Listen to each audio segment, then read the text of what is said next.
Hello there, everybody. All right, so today we have Paul Price here. I had a debate with him a couple of weeks ago about evidence for Christianity, and this is just kind of a follow up conversation, nothing formal or anything like that. And yeah, Paul, why don't you go ahead and, if you have anything to say, introduce yourself a little bit. Yeah, absolutely. I'm assuming a lot of the people that would be listening tonight or listening later on probably watched the debate that we had. But if not, certainly I'd recommend it. It was a very well done debate. I appreciated your time, Taylor, in taking part in that debate. But that was over at the Standing for Truth channel. And as for myself, I go back in apologetics quite some time. I did work for one of the major, Young Earth Creation Ministries for about 6 years. And that was over at creation.com. You can read, all the articles that I've written are over at creation.com/ my name, Paul Price. And but I was actually involved in apologetics way long before that, before I joined up with them. And I first got interested in it back in ninth grade, I think it was. And I think what precipitated that was that was the time when I first got exposed to an internet atheist. And actually, I don't think it was an internet atheist. I think it was an AIM atheist. So I don't know if you're old enough to know what AIM is, Taylor, but In it's the instant messenger? AOL Instant Yeah, Messenger. yep. And I guess somehow I don't even remember it. I guess they had chat rooms. Maybe I don't know. Maybe I went into a chat room.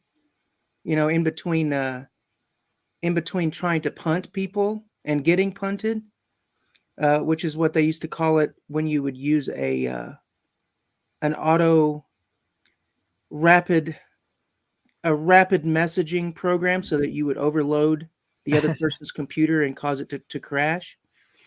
So that was like the big thing that we liked to do with AIM is to knock other people off AIM and crash their computer with those stupid little programs and it seems like they had like hotkeys where you could do macros with like ASCII uh, drawings and stuff. But in any case, yeah, I got exposed to somebody who challenged my faith, and that was kind of a new experience back then. The internet was fairly new, and this would have been the year probably 2000. Hmm. So I kind of got at that time there was no creation.com. There was only answersingenesis.org, and there were a few others like christiananswers.net, I remember.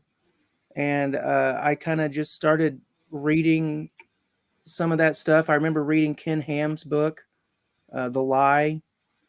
And I kind of went from there. I just I'm the opposites of a lot of stories of a lot of people my age. I think I'm probably the only person I know for sure, other than my wife, who I grew up with, who's actually still a Christian, even though the majority of people that I grew up would have claimed that faith for themselves at the time. But so I'm kind of the exception to the rule. Most people my age uh, wound up leaving Christianity for sort of whatever philosophy they wanted to pick up. So, but I've stuck with the I've always been very interested in apologetics and doing all that, and that's kind of just how it all unfolded from there.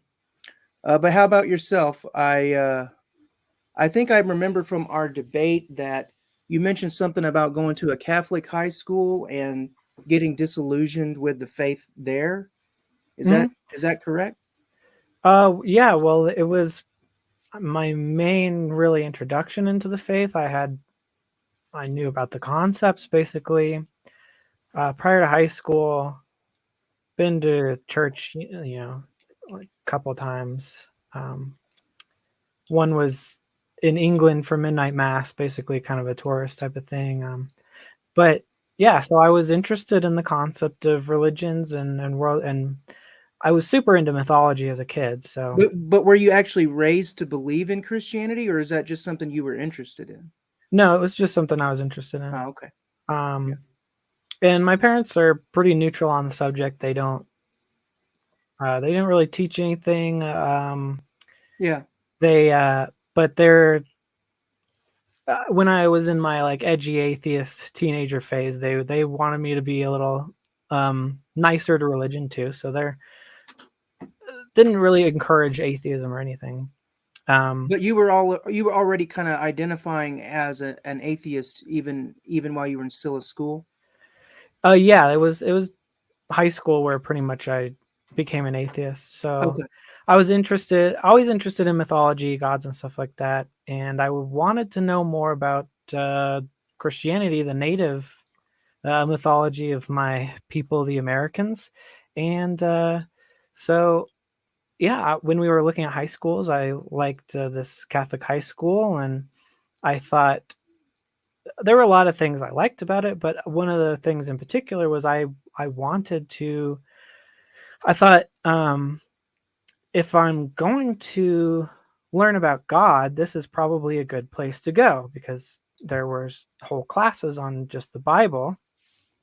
And so I ended up going, and it was in reading the Bible that I became an atheist. Basically, I was kind of agnostic on the point. I was like, maybe there's something to it. And after reading the Bible is when I decided that religion is not So for me. what specifically was it about reading the Bible that made you decide it was not true?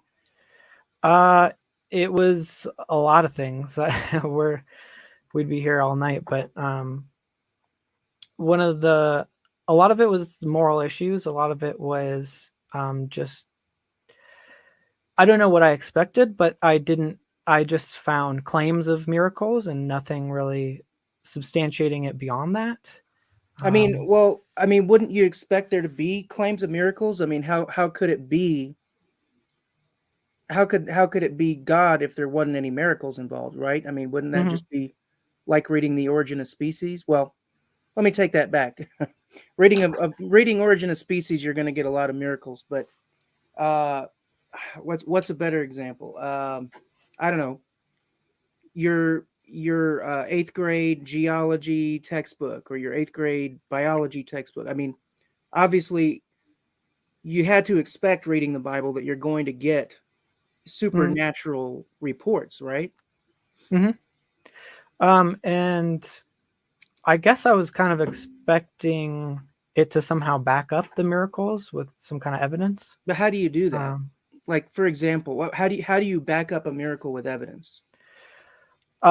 I mean, isn't well, the miracle itself supposed to be the evidence? Isn't that the point of a miracle? Is to be evidence? I've never thought of it that way. I don't, I and mean, I isn't don't that think what so. most atheists say? You know, just yesterday, I Uh-huh. had another debate with Mark Reed. Do you know Mark Reed? Hmm. And I put the question directly to him. What evidence do you expect to find of God that you have searched for and you have failed to find? And what do you think he said? He said he wanted to see a miracle. Hmm. So apparently, miracles are evidence in themselves. Well, observing the miracle, certainly I would consider that evidence. Right. But And if you observed a miracle, uh um, you know, I'm just curious, would you tell other people that you saw it or would you keep it to yourself? I mean, if God himself parted the clouds and talked to you, would you come on your YouTube channel and tell people that that's what happened? um, probably, and but I more specifically, I would try to study it in some way. I mean, how do you Um, do that? I mean, once it's it's done, right? I mean, if God parts the well, clouds and you see it, and then and then he goes back away, mhm. how do you study that?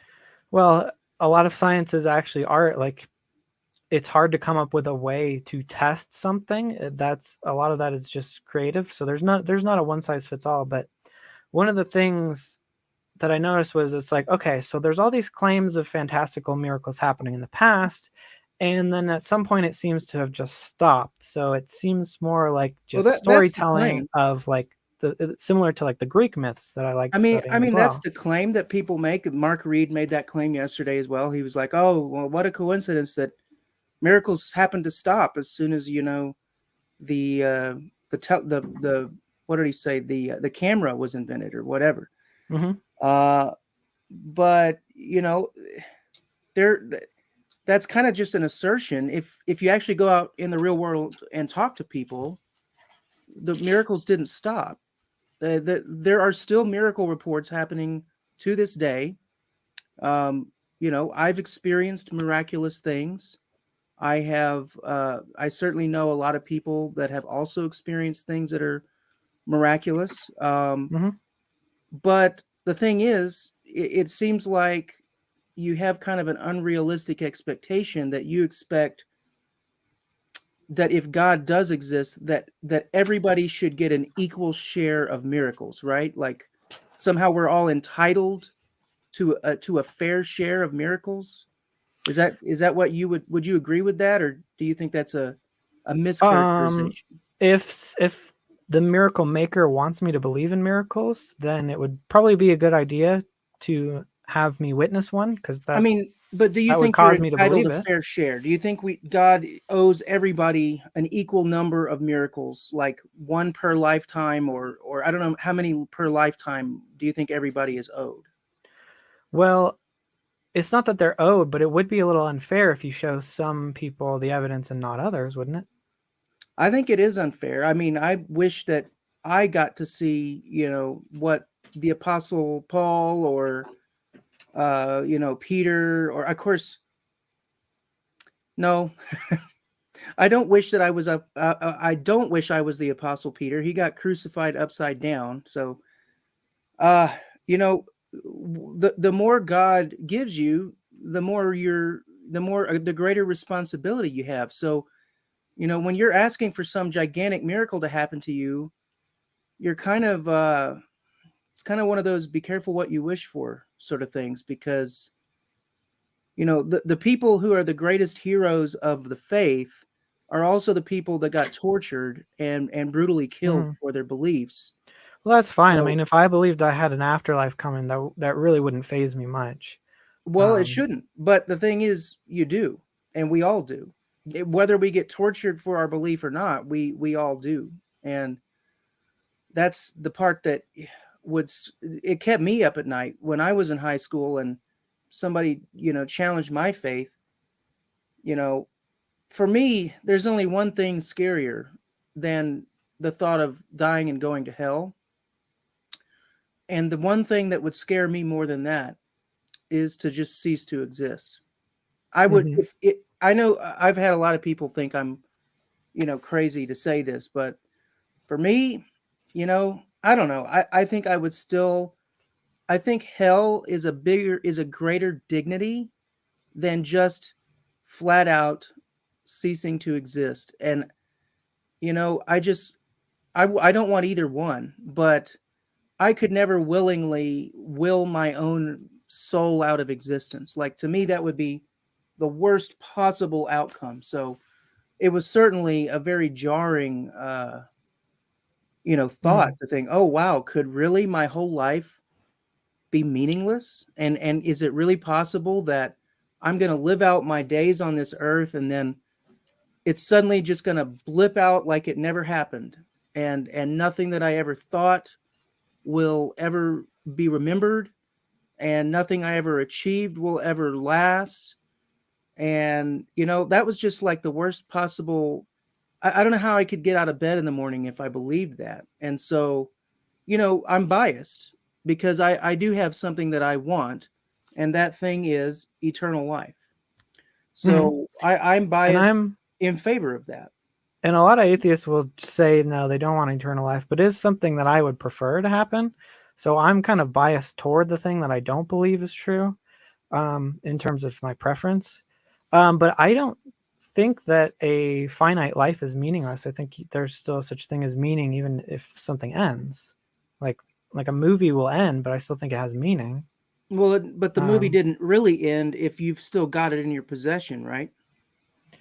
yeah, but even us, parts of us will live on in our children and their friends and things like that, and in the Well, effects we've had in the world. how many But generations back can you remember of your family? How many generations do you sit around and think about, "Oh, I'm so glad for so and so that they did this for me," or whatever? Like maybe you well, if think you about your grandparents, maybe you've got stories in your family about, let's say your great grandparents, but at a certain point, you know, you're going to be totally forgotten.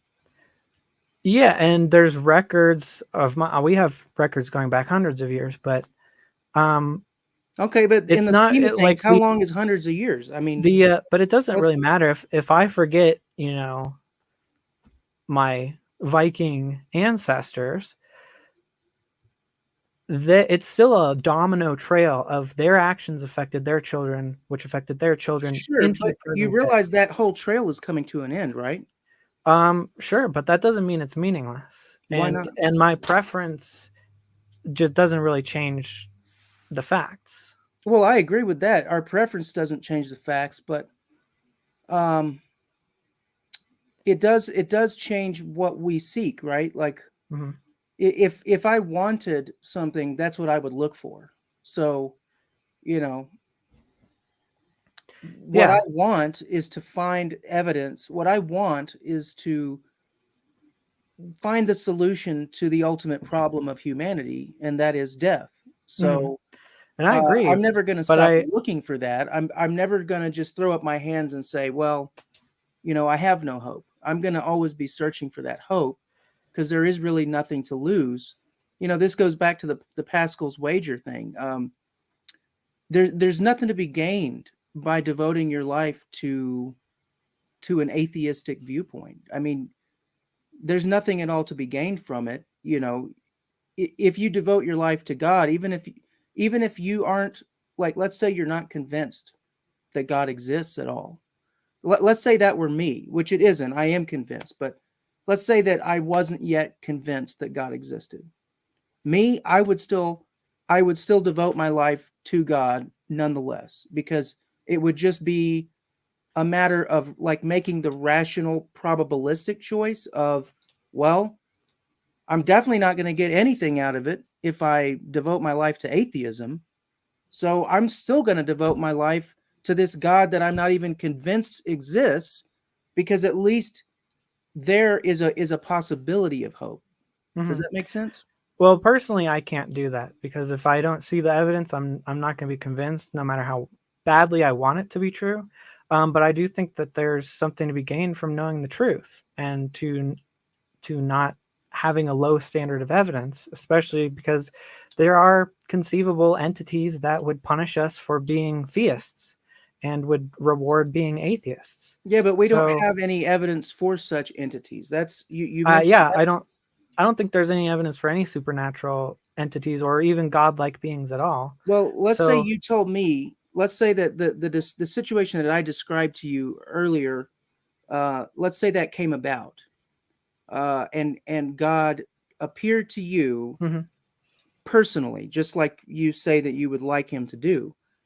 If that occurred, and then you told me that that occurred, mhm, the fact that you told that to me, that is an eyewitness testimony, that is evidence. Now, it doesn't prove it beyond, it doesn't prove it with logical necessity, but you giving me an eyewitness testimony of something that happened to you, that mhm, is evidence. So when people in the Bible say, like the Apostle Paul, who was converted from being a Pharisaical Jew to becoming, willing to die for Christianity, the very thing that he was once persecuting. When that occurs, and when he gives his testimony to you that that is what happened, and he's even willing to go to the point of dying for his testimony, that is evidence. So, when you say that there is no evidence for the supernatural, you can say that you're not convinced. You're welcome to say that, but to say that there is no evidence is clearly wrong, because anytime someone gives you an eyewitness testimony, that is evidence. So the reason I don't consider it evidence is because then you have to take equal consideration of people of other faiths and Yeah, you sure do. contradictory You do have things to take with that into account. I agree with yeah. that. So I Well, discount it all because well, let's they do it. can't I all mean, be true. well, no, So I it's mean, not so it's not meeting a good enough standard because if we use that standard, then things that we know are mutually contradictory both have to be evidence. So no, they I are take both it as evidence. it's evidence consistent with it, but it's not evidence for it. Well, I think it's evidence for it, but evidence doesn't automatically equal proof. So that's why we use Hmm. abductive reasoning, which means inference to the best explanation. So you have to not look at just one piece of evidence and then make up your mind based on one piece of evidence. What you Hmm. have to do is take an overall view of the full scope of evidence that you have, and then you make an inference to the best explanation. So, like in a crime scene, I talked about in our debate, I talked about the detective. You go to a house, and let's say you see one broken window, and that's all you find. Okay, that's evidence of something, yes, but it's hardly conclusive because lots of things can cause a broken window, right? I mean, you can come up with a whole lot of different plausible scenarios how a window got broken. Hmm. But if you see a broken window, and you see a busted door hinge, and you see, footprints on the floor leading to the master bedroom, and then you go in the master bedroom, and the door to the bedside uh, chest of drawers, it's ripped out, and stuff is thrown all over the floor, and then the homeowner says that jewelry is missing. Okay, now you have a lot of pieces of evidence. And what are you going to do? I think you're going to look at the overall scope of that evidence, and you're going to say, yeah, I do believe that a burglary happened here, right? You're Hmm. not going to look at each individual piece of evidence and try to come up with some way to explain that individual piece of evidence away. You're not going to say, okay, well, you know what? Lots of people get dirty shoes. So whatever, the fact that you found footprints on the floor, that doesn't prove anything. And lots of people are sloppy in their house. So when you see that there's stuff thrown all over the floor in the master bedroom, that doesn't prove anything. You don't try to explain everything away. You look Hmm. at the picture and you infer the best explanation for that picture. So Yeah, that's what I'm but you. arguing that we need to do when it comes to religion. You don't just look at each individual religion and say, well, that one says it's true and it contradicts that one. Hmm. So none of them can be true. Well, what about the possibility that there is one truth and there are many religions out there with differing degrees of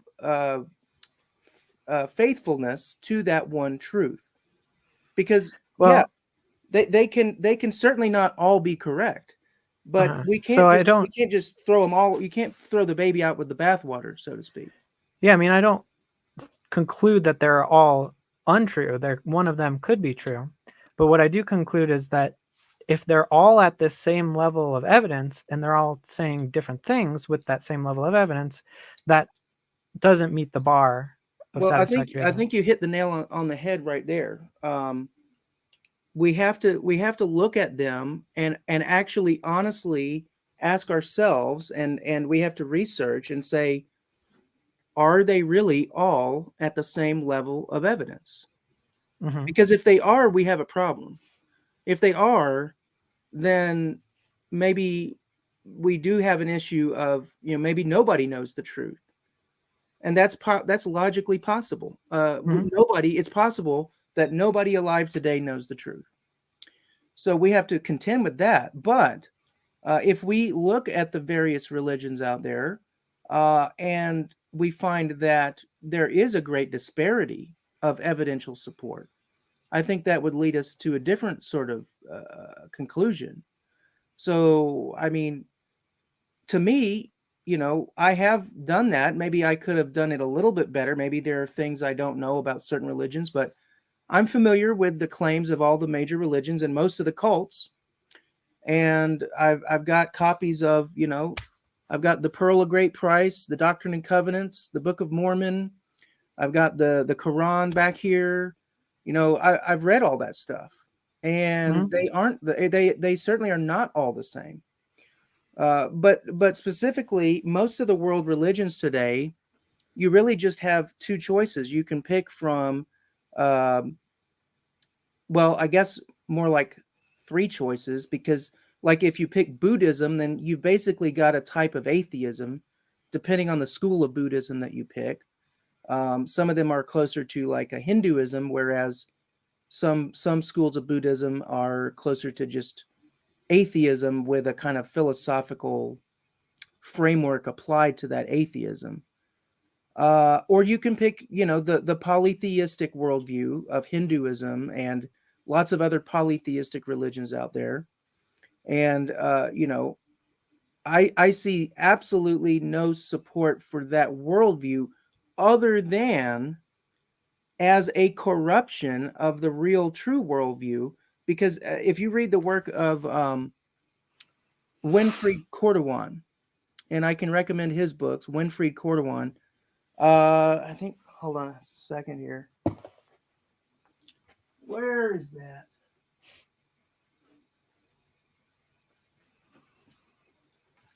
Here you go.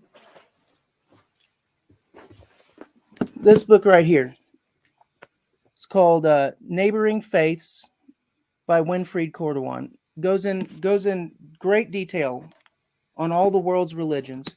Mhm. And he talks about something called original monotheism, because most of the secular academic world has taught for many, many years this kind of evolutionary theory of religion that says that mankind starts with some kind of animism, like, you believe that everything has just a spirit in it, and then it evolves into polytheism, and then that evolves into monotheism. So they take an evolutionary approach to religion. But I think Winfried Cordovan makes a really powerful case when you actually look at history, and you look at the history of the peoples of this world, and you look at the ancient forms of their religion, not necessarily what those religions have become today. You actually find a really strong case for what he calls original monotheism, which is basically that polytheistic religions are a devolution from monotheism rather than the other way around.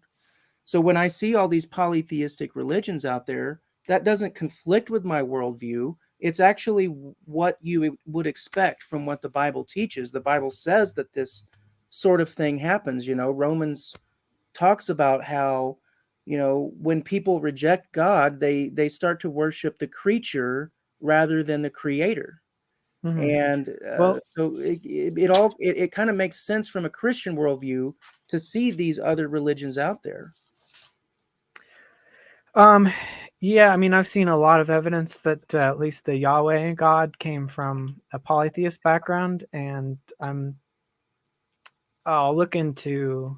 Well, look into it. I'm I'm not not, sure there's any evidence of I'm it not, I'm not trying having to come change. from monotheism before that, Yeah, but I would just recommend you check that's check out Winfrey Corderon's work on that, okay. because But it that's might give you a different perspective on that. yeah, but yeah, I definitely see them all as having about the same level of evidence.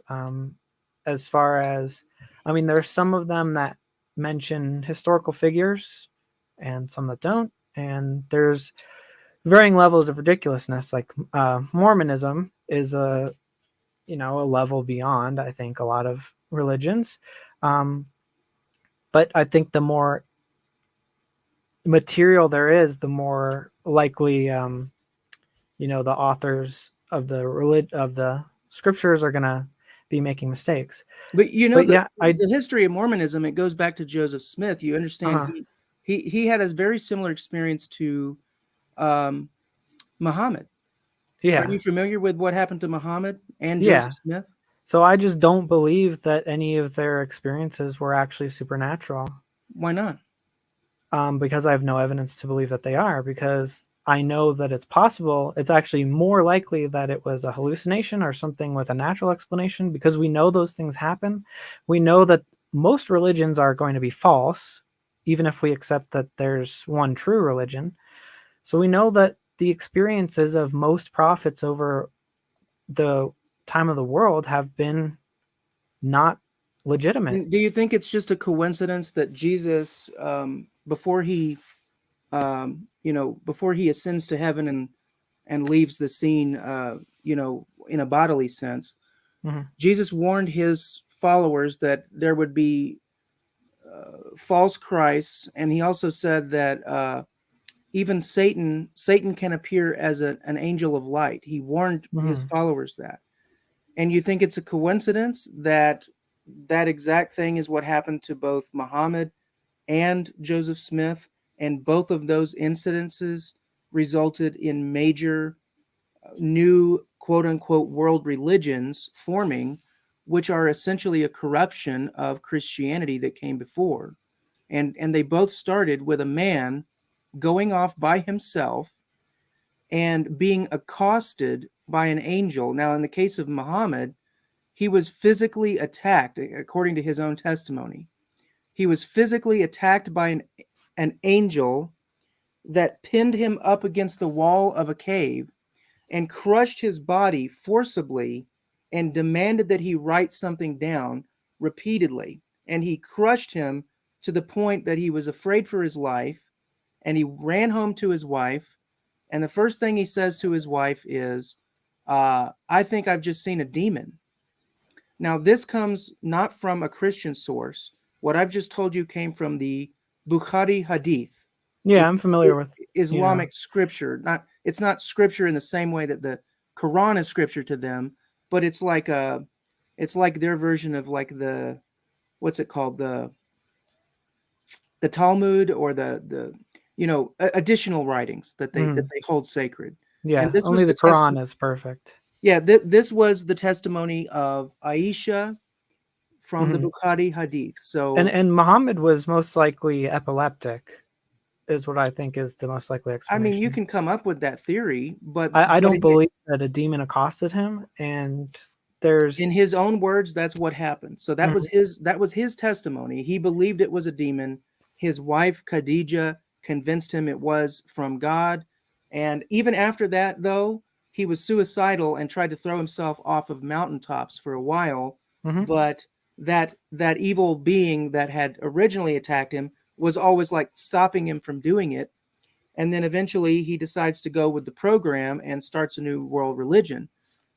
Well, you fast forward, several hundred years and go to America, and a similar thing happens to Joseph Smith. He goes out into the forest by himself, and lo and behold, he's I don't think he's physically attacked, but uh, he was involved in a lot of occult activity prior to that time. And then all of a sudden, he goes out in the forest, and some angels appear to him and say, you know what? All the world's religions are wrong, and I'm giving you a new revelation to correct their mistakes, to improve upon the Bible, since the Christian church has corrupted the Bible, according to this angel Moroni, I think it was. And is it just a coincidence in your mind that these narratives perfectly matched the prophecy that Jesus made hundreds of years beforehand of what would occur? I don't think it's deliberate. I think that every religion is going to encourage skepticism of competing religions or competing No, sects, no, I mean, what was deliberate though? Like specifically, what was deliberate? encouraging skepticism of future changes to the message. Well, that I think it was a little more specific than that. It was Jesus specifically warned that Satan would appear as an angel of light, Hmm. and that then And false teachers would lead people astray. So to me, that's kind of specific. It's not just don't believe. It's not just as simple as saying, well, don't believe somebody if they say something different. yeah, but It's a specific statement. It's a very that's specific statement. that's also consistent with a lot of known hallucinatory experiences that people have. So I mean, remember what I I said have about no confidence that the the people in the Christian and Jewish religion didn't experience visits from their own demon. Even if we acknowledge that demons exist, I can't tell that Christianity isn't inspired by Satan himself, especially with the moral stuff that we talked about last time. Like, that's a really Yeah, I don't good point, understand that where you're Satan can coming appear from. as an angel of light and claim that he is God and encourage evil things. And so it would seem to me, the other reason I don't believe is for moral reasons. But we could talk about that, or if you want to stay on the more of the subject of evidence, like, what do you think is the evidence that strongly points towards Christianity? I mean, so the eyewitness testimony is a very big one because you don't really get that with other religions. You get it with, as I mentioned, Islam and Mormonism both have an aspect of eyewitness testimony, but it is entirely consistent with a Christian view of what would occur in the future with false teachers. And what you got to understand is that both of those religions are internally contradictory because they both claim that the Bible is from God and they're just simply adding to it. But the problem is that is that is contradictory if what you're adding to the Bible contradicts the Bible. So, Islam claims to be from the very same God that gave us the Old and the New Testament. Did you realize that the Quran teaches that the Old and the New Testament are from Allah? Were you aware of that? Mm. Yeah, I've got 3 Qurans back here. Yeah. So the Quran I've read the whole thing, specifically and teaches that it is a continuation of the Old Testament and the Gospel. mhm. But the problem is it can't be because it hopelessly contradicts the Old Testament and the New Testament. And the Yeah, and same thing is true of Mormonism. It claims to be they call themselves the Church of Jesus Christ of Latter-day Saints, and they claim to be giving us a revelation that goes along with the Bible. But the problem is it's hopelessly contradictory with the Bible. Would you agree with that? yeah, I mean, but there's also problems within the Bible. That's Most people don't claim that the Bible is as uh, unerrable, as infallible as the Quran claims it is. So I think there are a lot of contradictions, especially between New and Old Testament. There are contradictions between the Gospels, Well, that's and an I would interesting say topic. there's certainly moral contradiction in the Bible. Well, just to try to finish up what we were talking about with the other religions. So, Mhm. I think we can probably both agree that we can throw out as a possible contender any religion that claims to be based on the Bible and then directly contradicts the Bible. Can we agree that we would throw those out of contention right Mhm. away? Yeah, and I think that the eyewitness testimony available there is at the same level of uh, trustworthiness or confidence as any of the eyewitness testimony for the Christian religion. And just because we rule out some of its competitors does not mean that Christianity is true by Well, okay, default. so it's not really at the same level because Muhammad died after being poisoned by a Jewish woman, and Joseph Smith died after being lynched by a mob when he was in jail for I forget what all the reasons Mhm. were. They were angry at him for I don't remember whether it was the swindling or whatever he had been doing. He had an angry mob after him, and Mhm. they It was a lynched him. lot. Yeah, yeah. And so he was, quote unquote, I guess you could say, martyred, so to speak, but it wasn't voluntary on his part. Okay, he didn't go to a willing death. He was just attacked by a mob and killed. Mhm.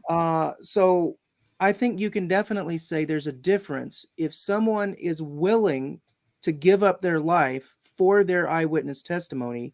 It doesn't prove that their testimony is true, but it certainly, I think, rules out any dishonesty on their part. I think it would I rule mean, out yeah, I dishonesty. think I think a lot of the martyrs absolutely believed what they were saying, Well, but there but are we got to martyrs be in every careful, faith. right? But we got to be careful because they're not just martyrs; they're eyewitnesses. So that's the difference. Anybody Um, can be a martyr. I there can so be a there's not. martyr. I could be a martyr, but I Those are cannot be essentially an all legendary, eyewitness. though. What's that? Those are essentially all legendary. There's not good historical evidence Well, for I any think we. chance to recant Oh or yeah, what there is. happened to the apostles. Yeah, there is good evidence. Very good historical evidence What's the for. source, though? Well, for which aspect are you asking about? The Either or. the chance to recant. Yeah, The chance to recant, you would learn from Pliny the Younger, writing to the Emperor Trajan, talking about how they handled Christians. Um, and they specifically say, but um, for eyewitnesses. no, I'm talking about the chance to recant. The Romans that were Okay. killing the Christians specifically gave them a chance to recant and Yeah. said, we're not going to kill you if you'll just simply worship, say Caesar is Lord. Yeah, I accept So that, but we just not know for that the they did have a eyewitnesses. chance to recant. We can't confirm that eyewitnesses were given that. Well, how would you I mean, what do you mean what do you mean we can't confirm the eyewitnesses were given that? There's only legendary kind of apocryphal myths. It's just Christian tradition to say that the eyewitnesses were martyred and given a chance. No, There's not that's good straight out historical of that's sources straight out for of the that like Bible. there's for No, Pliny. it's not a later tradition. Second Peter 1:16, Peter himself tells you right there he was an eyewitness. That's not a legendary statement. Yeah. That's straight out of Peter's own But mouth. was he given the chance to recant? Well, there's no historical reason to think that he wasn't, and we do have Okay. historical evidence to show that he probably was. That it just would be out of line that, obviously history Mm-hmm. is not testable in the same way that you can test the boiling point of water by doing repeatable experiments. So all of what we know about history comes from fragmentary evidence, okay?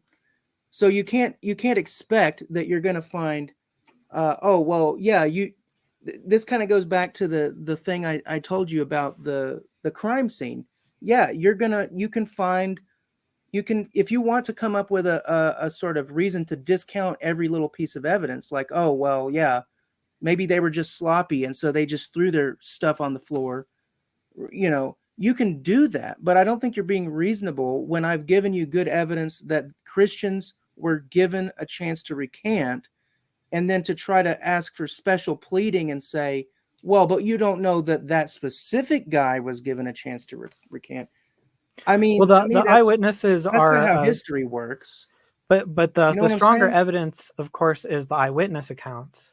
So people who just heard about these stories and willingly went to their deaths, that happens all the time for every religion. So Right, but I was it's talking not about very good Peter. evidence. I'm talking about Peter, though. He was an Yeah, eyewitness, and he did go to his death, and he did but not recant. you said we have no reason to believe he wasn't given a chance, but we don't have evidence confirming or denying that part of the Well, story. no, we have evidence that he was given a chance to recant. You can't say it's What not is the evidence? evidence.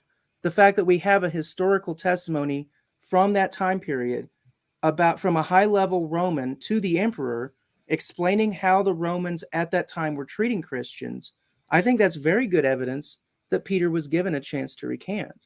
I mean, if you choose not to be convinced by it, that's your choice, but I think it's really strong evidence, and you can't possibly expect that for every little detail of history, you're going to have an individual surviving historical document that proves that one little individual fact.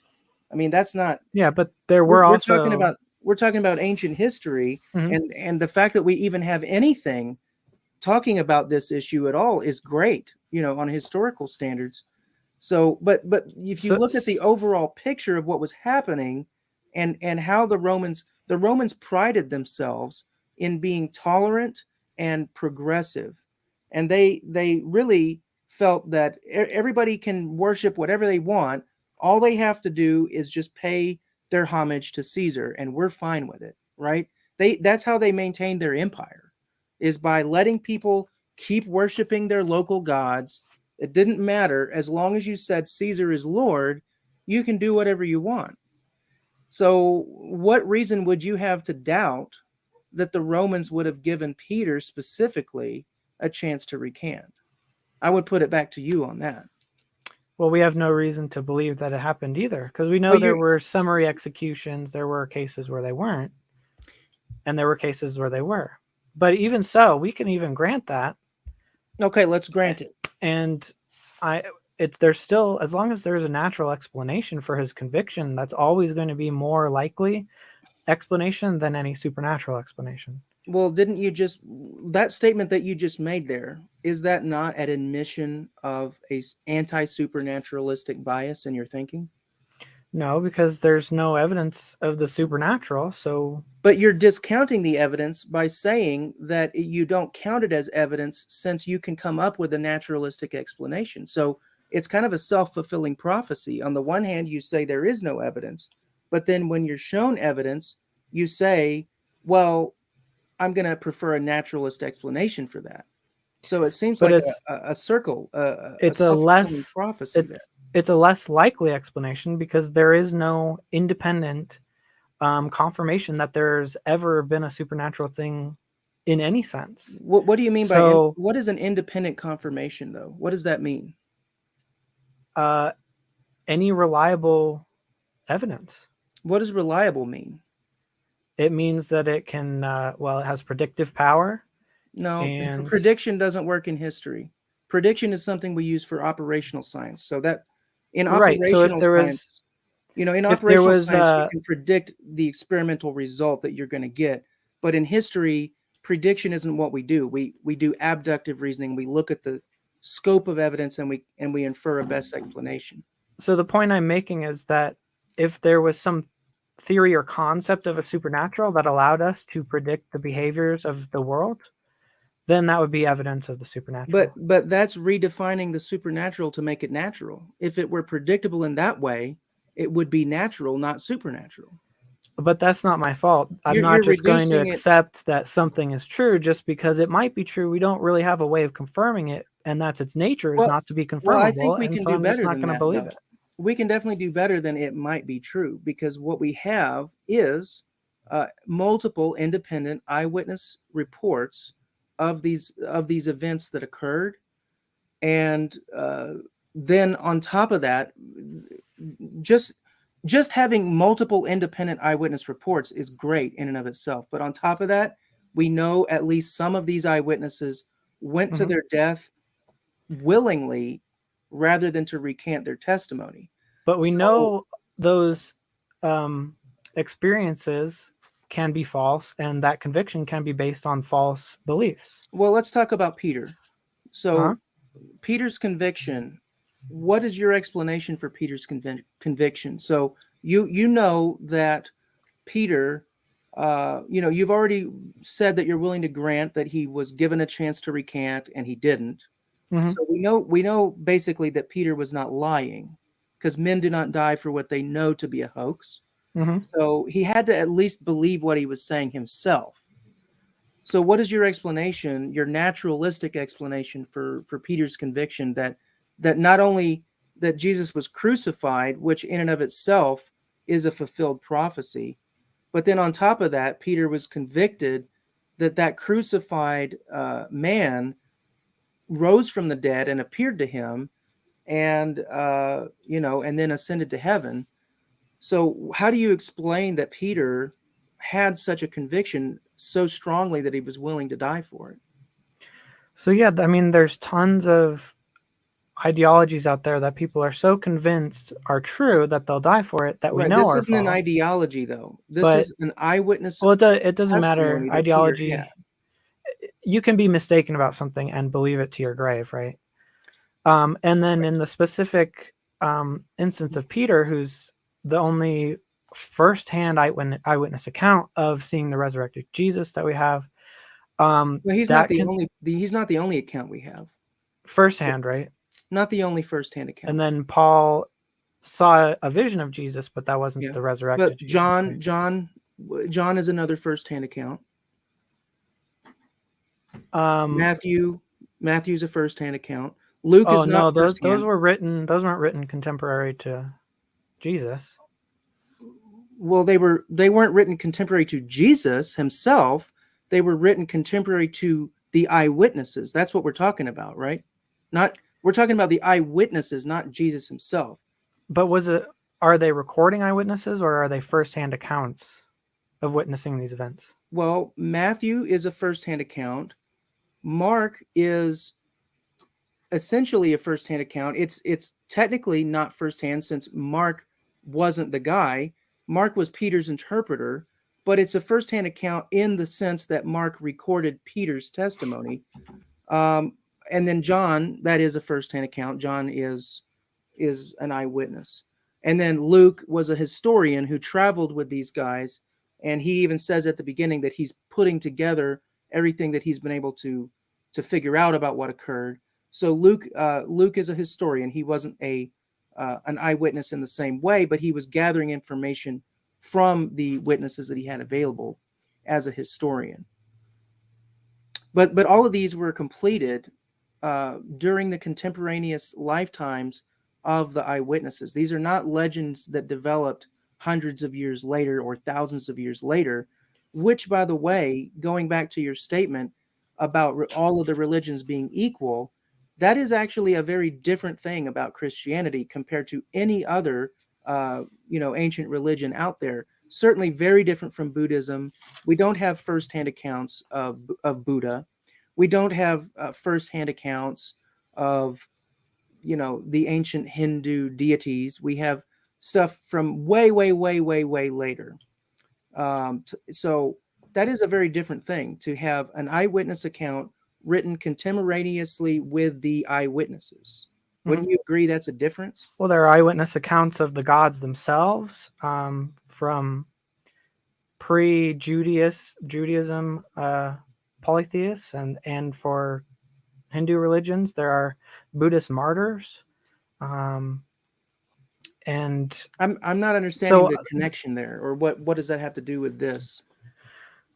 So we know that these eyewitness accounts are mistaken at best for most religions. I don't see any reason to put any more stock into the Christian eyewitness accounts. So, I mean, most scholars don't consider any of the Gospels to be firsthand, and they consider them to be anonymous as well. So, I mean, going back to Peter, there's a lot of well-published research on post-bereavement hallucinations where people will hallucinate their close loved ones actually having full-on conversations with them in the days and weeks after their deaths. Yeah, And but so that would a certainly hallucination explain. by its very nature is a private occurrence. Uh-huh. Like if I hallucinate, you're not going to see what I see. Mm-hmm. Well, not necessarily. There are actually a lot of examples of mass hallucination delusions among especially Hindu circles, but there's no confirmation that multiple people actually saw what Peter saw. Oh yeah, there is. All of the Gospels, Matthew, Peter, John, and then Paul, and then on top of that, Paul tells us that Jesus appeared to 500 people at once. Now we don't have their eyewitness testimonies, Exactly. but nobody wants to call Paul a liar either. So, to claim that Paul just made up a fake statement like that fails the same test as Peter, because Paul, just like Peter, went to his death for his testimony rather than to recant it. So nobody wants to say that Paul was a liar.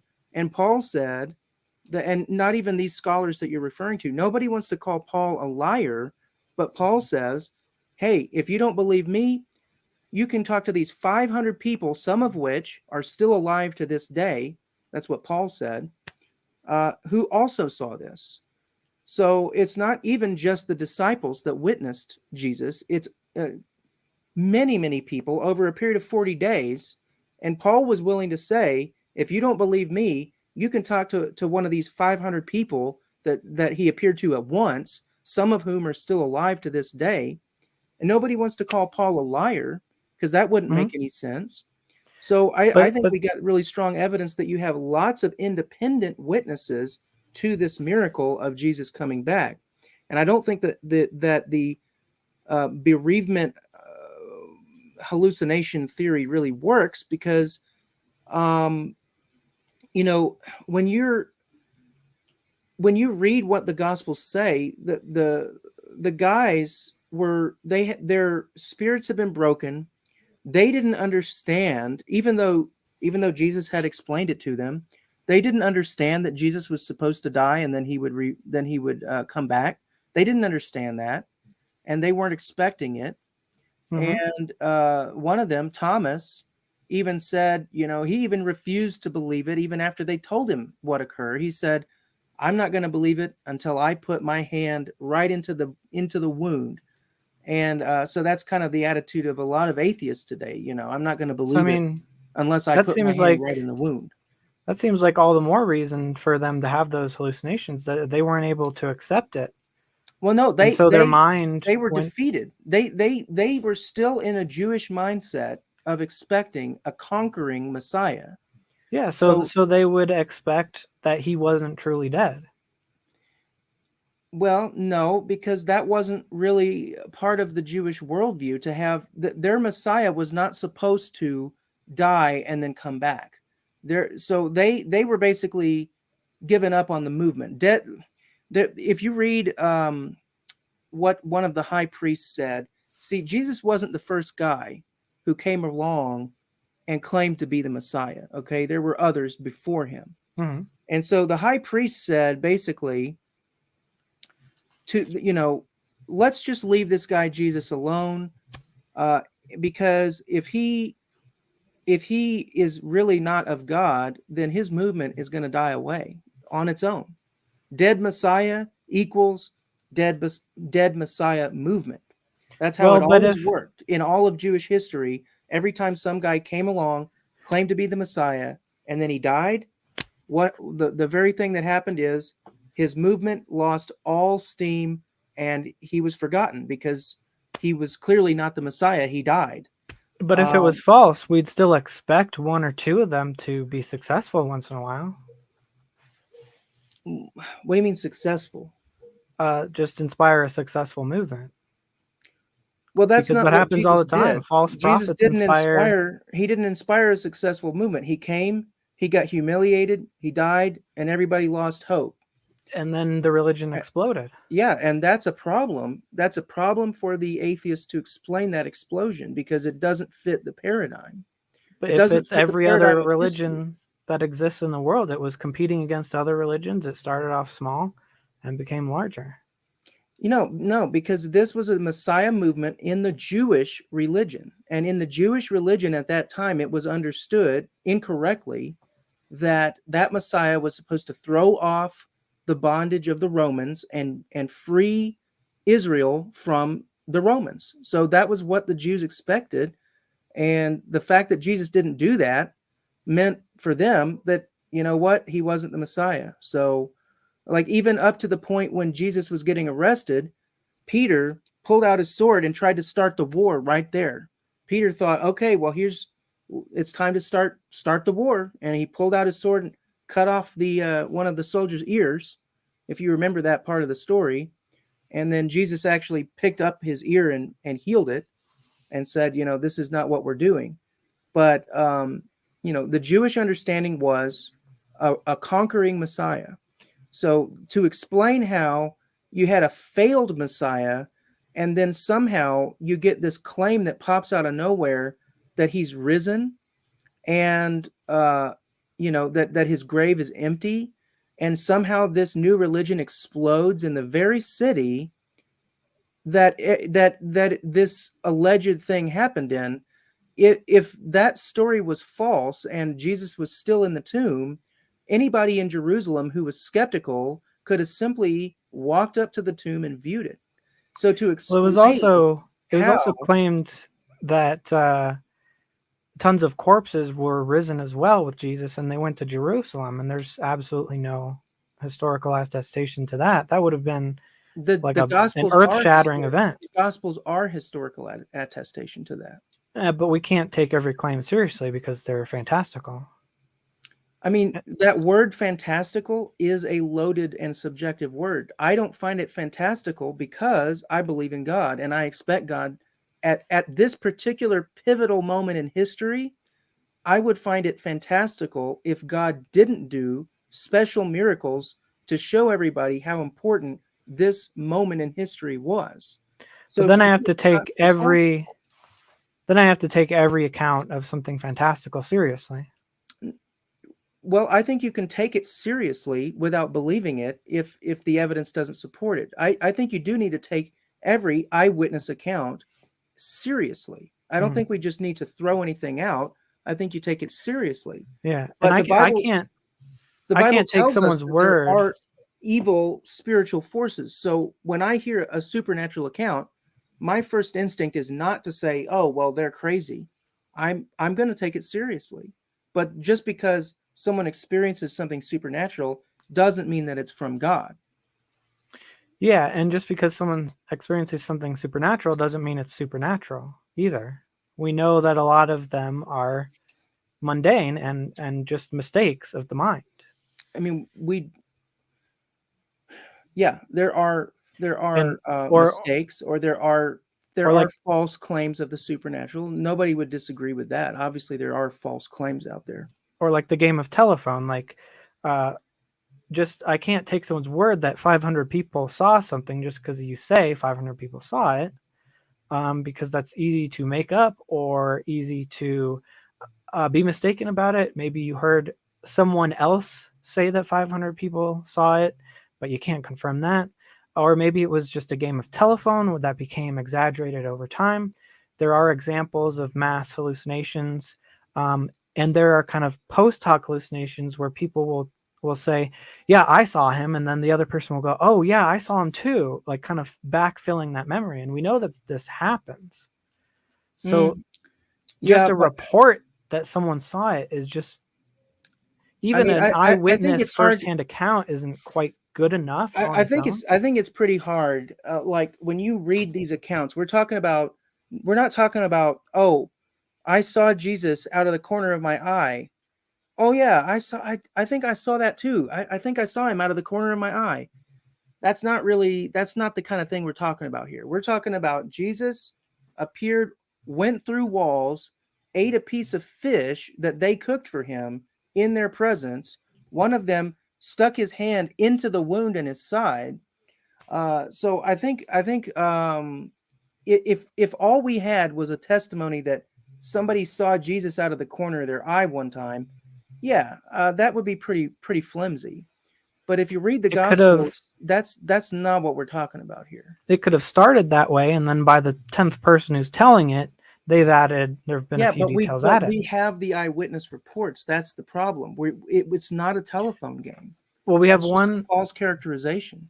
we have Peter, and then we have Paul saying that 500 people somehow And he knows 500 we have people saw it. John, and we have Matthew, and Luke adds additional material that he collected. And one thing I can recommend is the work by Peter Williams called "Can We Trust the Gospels?" It's a short book, so it's not a big time investment. Okay, but let me see if I can show it to you. I don't know if I have it.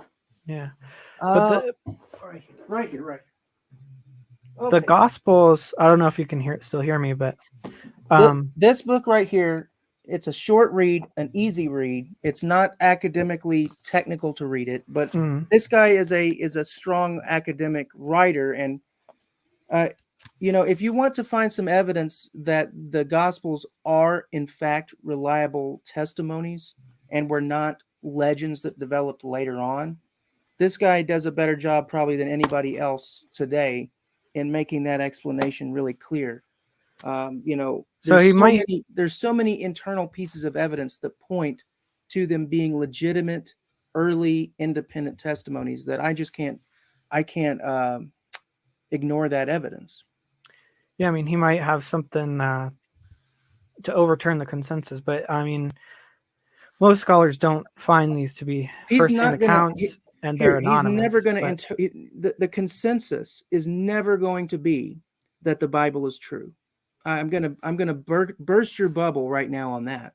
The consensus is never going to be, until Jesus comes back, the consensus is never going to be that the Bible is true.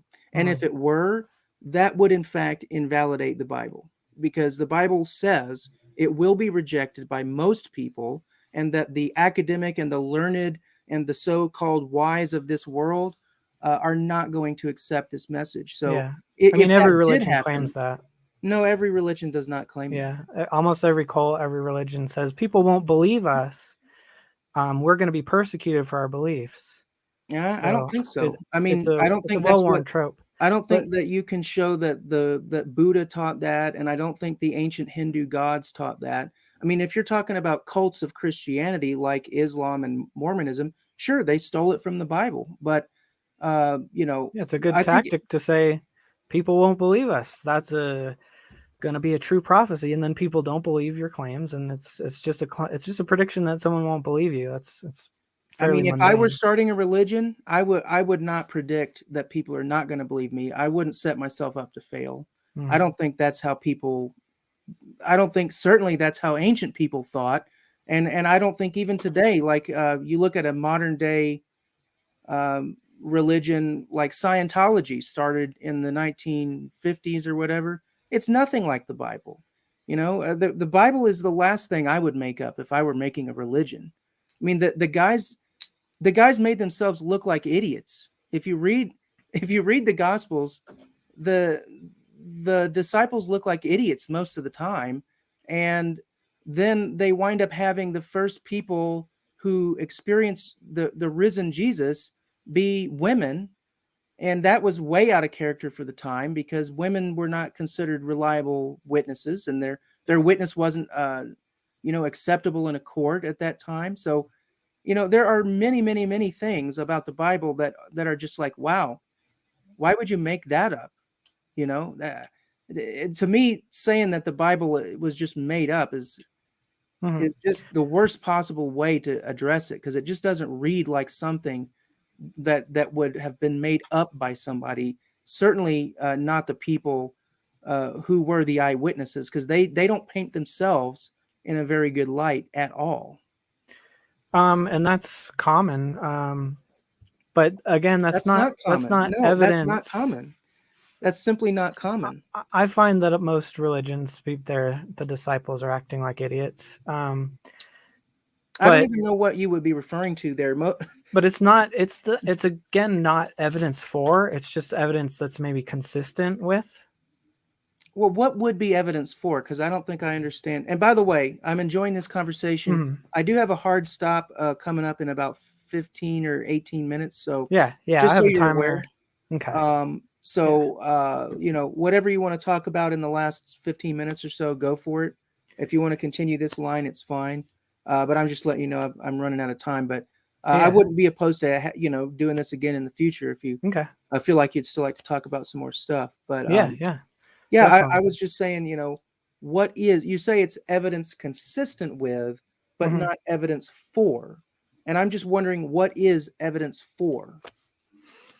Well, it's hard to say since I don't think there is any. But Well, I mean, I'm asking because if you can't answer that question, then it seems like you couldn't know it if you did find it, right? If you don't know what it would be, just like a detective who has no idea what evidence for a burglary looks like, isn't going to be a very good detective to send to the crime scene.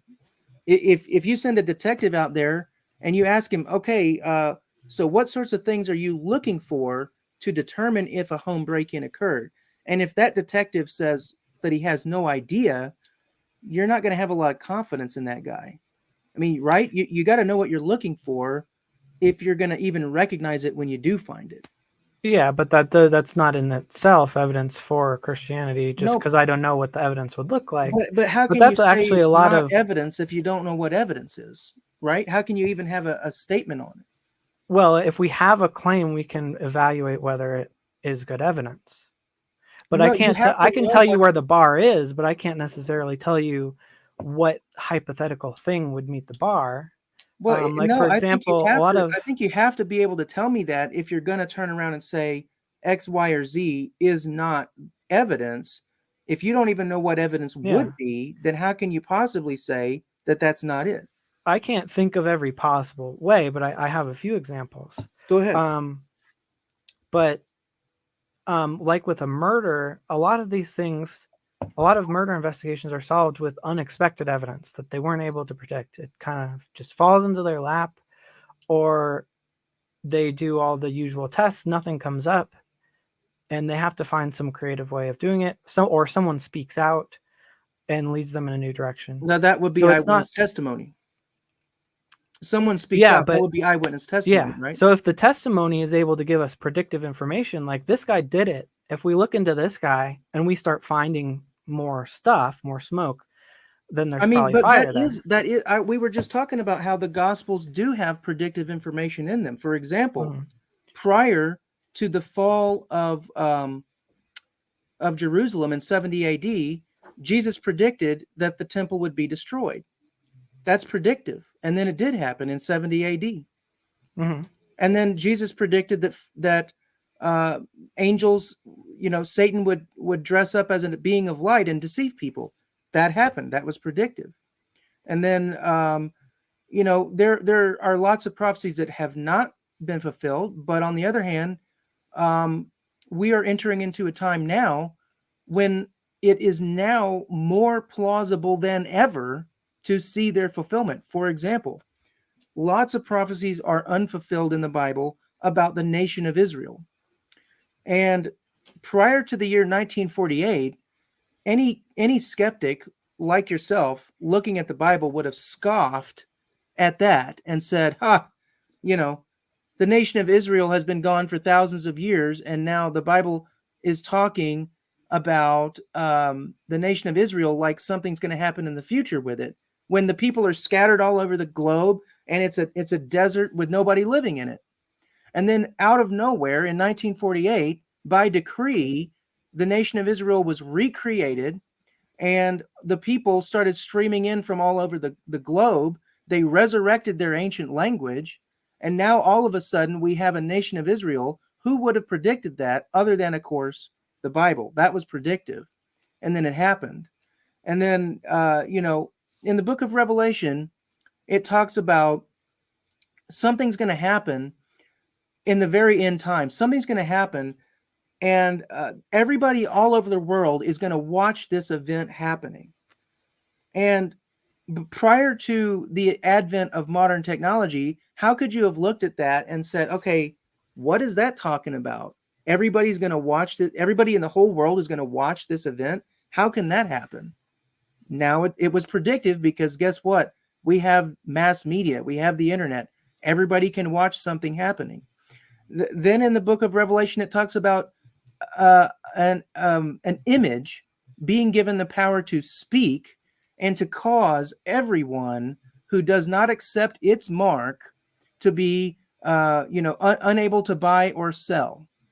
Now, again, that sounds fantastical and ridiculous, but I mean, I'm sorry to say, we now live in a world where that does not sound all that fantastical.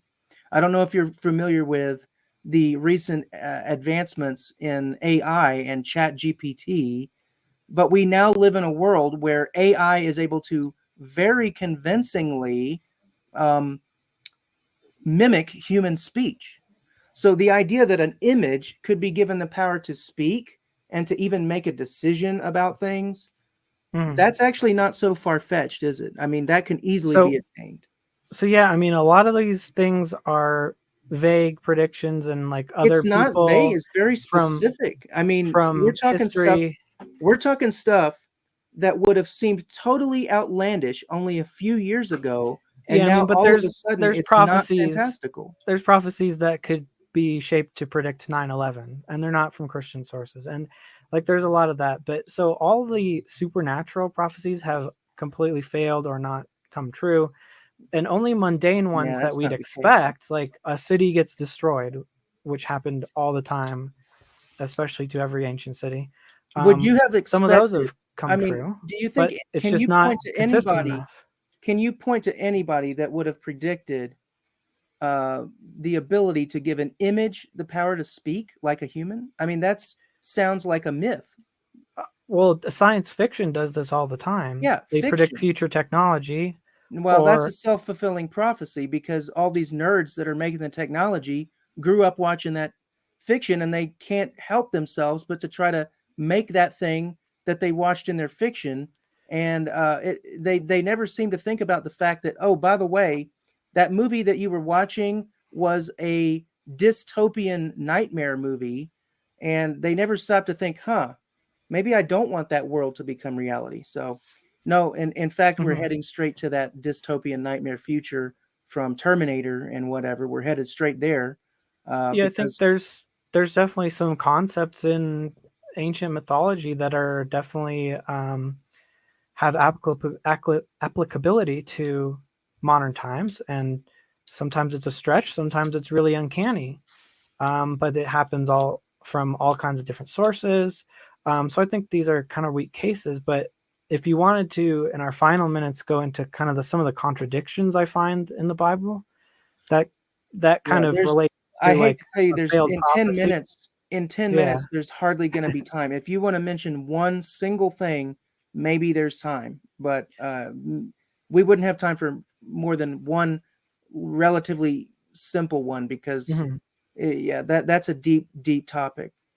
Yeah, so the moral contradictions I mentioned earlier are a big one for me, but related to what we were just talking about would be the failed prophecy Jesus gave that he would be coming back before any among him, or before some among him would die.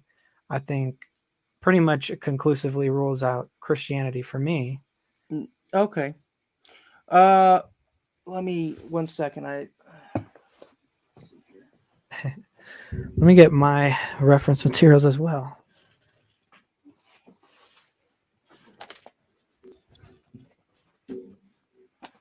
What was that? What was that verse? Do you remember?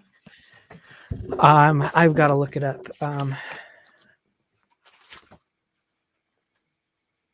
me see.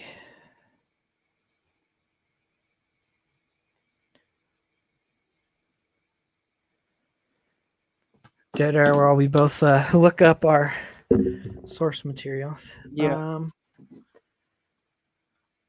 Luke 9:27, I think, Okay. 381. and I've got 9:27.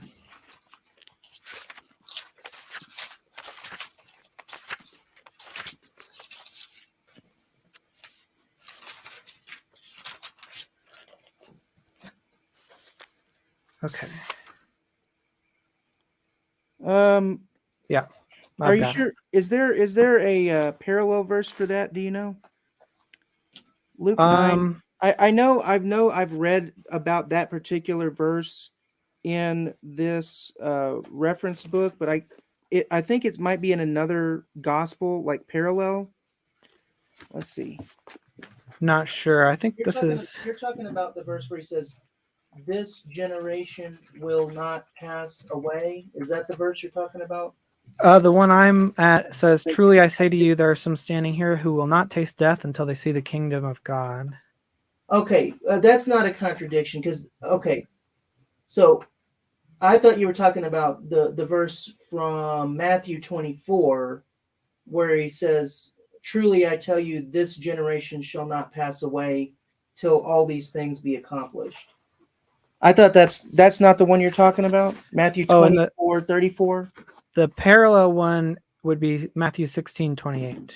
All right, let me try that one. Yeah, So, I think that's the one I usually use. okay. So Matthew sixteen Oh yeah. twenty eight. Matthew 16:28, did Jesus make a mistake about his disciples seeing the kingdom come in their lifetimes? And this is by the way, this book here that I'm reading from is called The Big Book of Bible Difficulties by Geisler and Howe. So, and what they say here, here's the problem. Jesus told his disciples that some of them would not see death until they saw him coming in his kingdom. Yet during the life of the apostles, Jesus never returned to set up his kingdom. Is that a fair statement of the problem? Yeah. Okay, and here's the solution according to Geisler and Howe. This is a question of when this was going to take place, not whether it would. There are three possible solutions. First, some have suggested that this may be a reference to the day of Pentecost, where Christ's helper, the Holy Spirit, came to descend upon the apostles. In John's Gospel, 14:26, Jesus promised to send the Holy Spirit, and in the beginning of Acts 1:4-8, he tells them not to leave Jerusalem until they have received the Holy Spirit. But this hardly seems to fit the description of seeing Christ coming in his kingdom, Matthew 16:28. Second, others believe this might be a reference to the destruction of Jerusalem and the temple in 70 AD. This would mean that he would return to bring judgment upon the city that rejected him and crucified him. While this is a possible explanation, it does not seem to account for the fact that Jesus appears to be coming for believers, not simply coming in judgment on unbelievers. Nor does the judgment on Jerusalem in AD 70 adequately express seeing the Son of Man coming in his kingdom, a phrase reminiscent of his second coming, nor does it explain why Jesus never appeared in AD 70. A third and more plausible explanation is that this is a reference to the appearance of Christ in his glory on the Mount of Transfiguration, which begins in the very next verse, 17:1. Here, Christ does literally appear in glorified form, and some of his apostles are there to witness the occasion, namely Peter, James, and John. This transfiguration experience, of course, was only a foretaste of his second coming, when all believers will see him come in power and great glory. So that's the solution according to Geisler and Howe. I find that very plausible, very convincing to my mind. Not so much the first two that he mentioned, but the third one. I do believe that this verse is a hint at the very next verse. If you read, Jesus is glorified and he appears in glorified form, as they call it, the transfiguration. Mm-hmm. And So how so do you that like would be that? so How do since you it like that response? if it took place that close after it, it would not be very necessary to say you won't die before this happens because it's just so recent. But the verse right before it says, "For the Son of Man will come with his angels in his Father's glory, and he will repay everyone according to his conduct." And that part there, and when I researched this last, most scholars think that this is talking about the second coming because it's clearly the imagery of coming down with God the Father and judging everyone in the end of days. Yeah, And typically this phrase, the kingdom of son coming into his kingdom, or the kingdom of God, is talking about the end of days. Yeah, and I don't disagree. I think that what you have to understand about biblical prophecy, and this is something that I've seen time and time again, is that prophecies are fulfilled in multiple ways at different times in history. And sometimes a prophecy has a kind of a short-term fulfillment or a partial fulfillment. And then later on, much later on, there's a full and complete fulfillment that goes beyond that initial fulfillment. Mm-hmm. And so, if you spend a lot of time reading Bible prophecies, you're going to find that pattern where, it sometimes it seems like for example, if you read Isaiah 52-53, there are parts of it that kind of weave in and out, and yet you cannot miss the fact that it's talking about Jesus and the crucifixion. But weaving in and out of that context, there are some other things going on.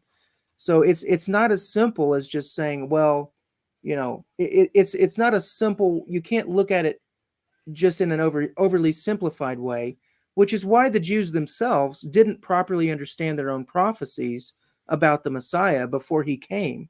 And there are, I'm sure, things that a lot of Christians believe certain things that might not be a correct interpretation, just because it's much easier to see how a prophecy has been fulfilled after it's been fulfilled than it is to fully understand it in advance. So I think the purpose of prophecy isn't entirely to have us know the future, but it's more to show the power of God when we see it come to fulfillment, and then we look back and we say, ah, that is what he meant by that. Even if we didn't fully understand it before it happened, the fact that once it does happen, it becomes very clear what was meant.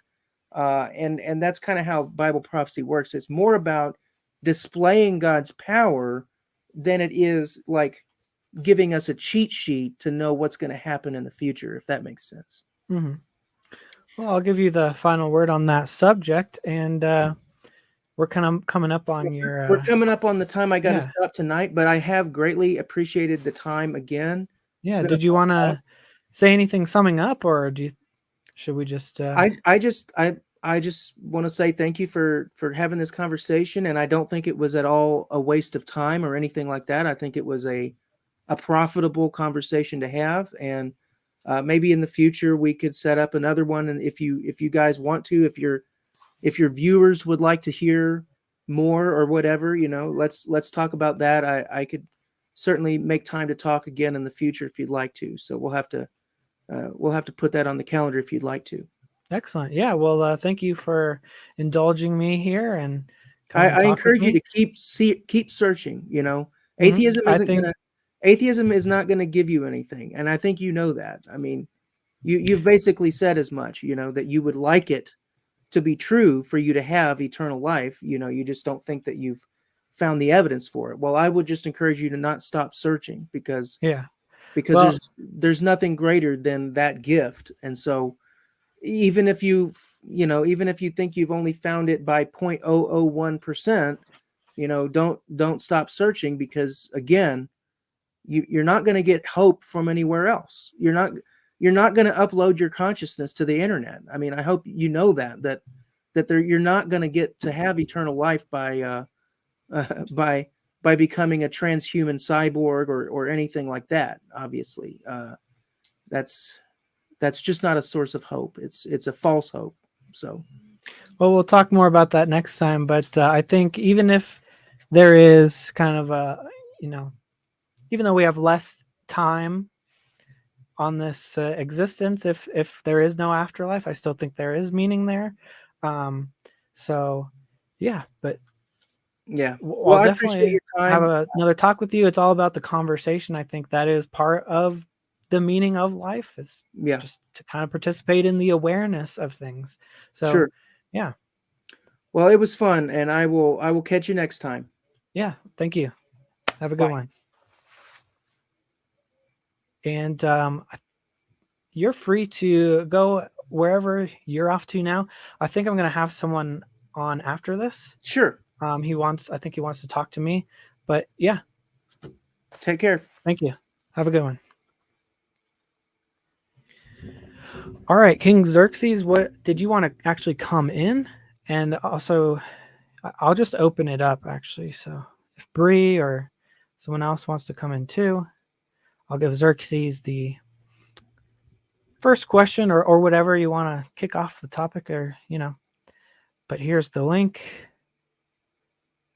And I'm seeing some shenanigans in the chat. Are you guys getting me subscribers? That's very kind of you.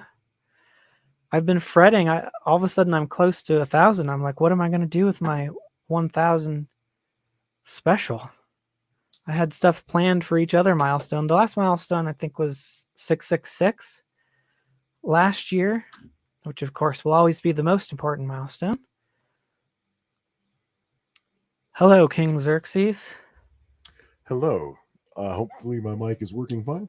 Yeah. I think it's a little bit low, so if maybe you can get closer to the mic. I just turned it up. Is that better? Okay. Yeah. Okay. What's up, Just making sure. Simos? You can come in too. Yeah. Yeah. So, Grim Skeptic actually directed me to your channel. I have my own channel, just a little bit bigger than yours, but not by much. And he wanted us to collaborate. Now, as far as I'm aware, you're more into the Evo Crevo debate, right? Like the evolution stuff.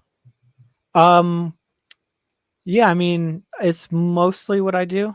I'm kind of more interested in the philosophical stuff, but right, I find it much harder actually to talk about because it's so not concrete. But that's kind of where some of the interest lies.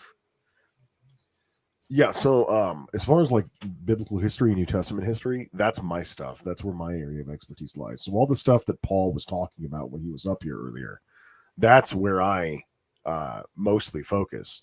And you look at the videos on my channel where I debate this kind of stuff, all of his claims that he made were the most cookie cutter, nonsensical claims ever. And then he goes and references Peter J. Williams, which I think was the icing on the cake. I don't expect that you would be familiar with Peter J. Williams because you're not into the historical aspect of this debate, but yeah, Tell me that about guy it. is a quack. Yeah. All right. How so? Because I can't take your word for it. Sure. Evangelical Christians have maintained for a very long time that the Gospels were written quite early. And Peter J. Williams is sort of one of the front runners for early authorship. He dates Mark to 40 Common Era, and he dates Matthew and Luke to around 50, right around the same time that First Thessalonians was written. And he dates all the Pauline letters to like 39 Common Era, like in the 30s, which is just manifestly preposterous. Because Paul wouldn't even been done with his ministry within like the first 10 years of the death of Jesus. Right. Yeah, I suspected he was using kind of a not typical source for his claims because I'm like, I know that the Gospels are attributed to later years. So, what's up, Bree? Hey guys. Hey, Simus. Yeah. And Simus. Thank you. Simus is here too.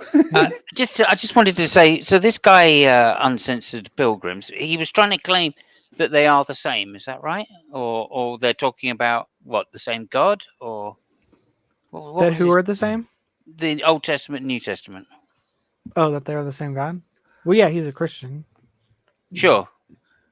Right, that sort of begs a question against the Jewish question, doesn't it? You know what I mean? It's like, well, why aren't the Jewish not people? That Jewish if it's question. the same God, right? If it's the same God, why don't the Jews worship Jesus as a God? So clearly, Old and New Testament can't be the same God, unless you're saying the Old Testament is in light of the New Testament, right? I mean, for me, that's kind of a question of like, shouldn't the God that's like the all-knowing God be able to create evidence that's convincing to everyone? So the fact that it wasn't convincing to the Jews, I've always found that argument a little bit spurious. Are we going to get to the free will thing here? Able to, but whether that's his motive or not to do that, or if he's all loving to do that. If he's all loving, he would. But yeah, that's also a contradiction, the all loving thing, right? Yeah. Because like it says, fear thy Lord. Yeah. So would you fear someone who's omnibenevolent? I would love to get a little fight going between me and Paul because, I mean, most of his claims were pretty from the Bible. Midwit.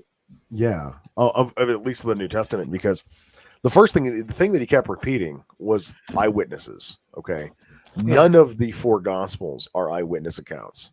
The overwhelming majority of scholars accept this. Even Christian scholars accept this. I mean, I could reference you. Mark Pearson, who's the adjunct professor of theology at Concordia University, right? The Gospels themselves are written down versions of the oral tradition that preceded them. Yeah. The evangelists do not put their names on these, and the names that are attributed to them are from the 2nd century, the late 2nd century by church tradition. And they borrow from each other a lot. Well, no, they don't borrow from each other. They explicitly copy from one another. Matthew and Luke copy from Mark word for word. 90% of what is in Mark is lifted off the pages and plopped into Matthew, and about 80% in Luke. And then wherever Matthew and Luke deviate from Mark, they contradict each other radically. The biggest contradictions in the gospel. Yeah, John isn't one of the synoptics, though. John's a whole other basket of worms. But the biggest contradictions in the New Testament are going to come between Matthew and Luke and Matthew and John. I mean, Luke, obviously, even if you give the Gospels the names that they're attributed, Luke obviously is not an eyewitness to Jesus. But, Mark, okay, potentially, right? It's potentially an eyewitness, and although that might not be Mark's authorship. Yeah, and then he goes into the Peters, right? Now, First Peter is more commonly Interesting. accepted to be actually written by Peter, or at least a proxy author on behalf of Simon Peter. But Second Peter, it's virtually impossible that See, Second Peter was written by no, Peter. Now, King Xerxes, I've just got to say this, all right? I mean, I've obviously, I'm friends with Randolph, so I know who you are, etc. I know I've been in politics and religion for years. But just to say this, okay, if Peter is in fact any of the authorship was written by an actual disciple, right? They have the ability to write,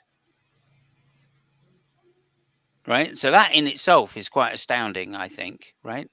Because there's nobody claims, or none of them wrote anything at the time of Jesus' life.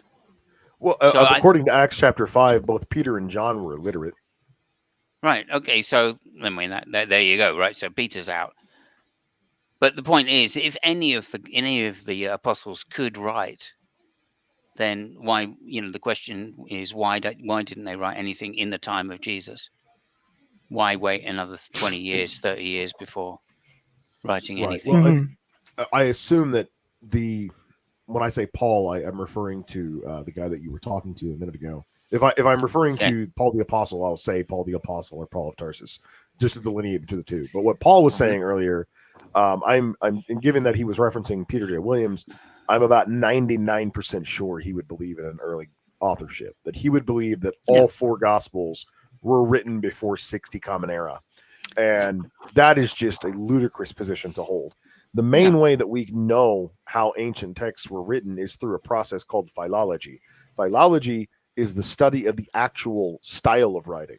See, if you were to compare two English documents, one which uses pronouns like thy, thee, thine, something like that, or thine, thine, thou, you would know that that's written earlier than a document using pronouns like you, yours, your, that kind of stuff. Okay. Yeah. Also the letters, of course.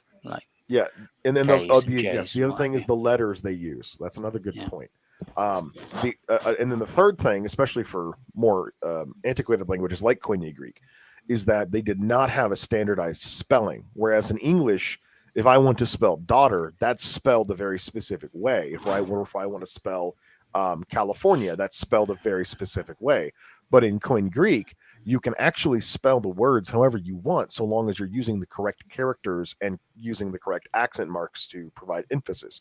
This is why English is one of the few languages that does not use accent marks, because each word has its own standardized spelling. But more antiquated or primitive languages have accent marks to let you know where the emphasis is, and this is the case in Koine Greek. So we know when things were written based on a combination of how it was written, what letters and characters are they using, what expressions are they using, what writing style they're using. And we can also determine based on the actual words themselves, because some words would not have been incorporated in earlier Greek. We know this is also the case with late biblical Hebrew versus early biblical Hebrew, and later Aramaic versus earlier Aramaic.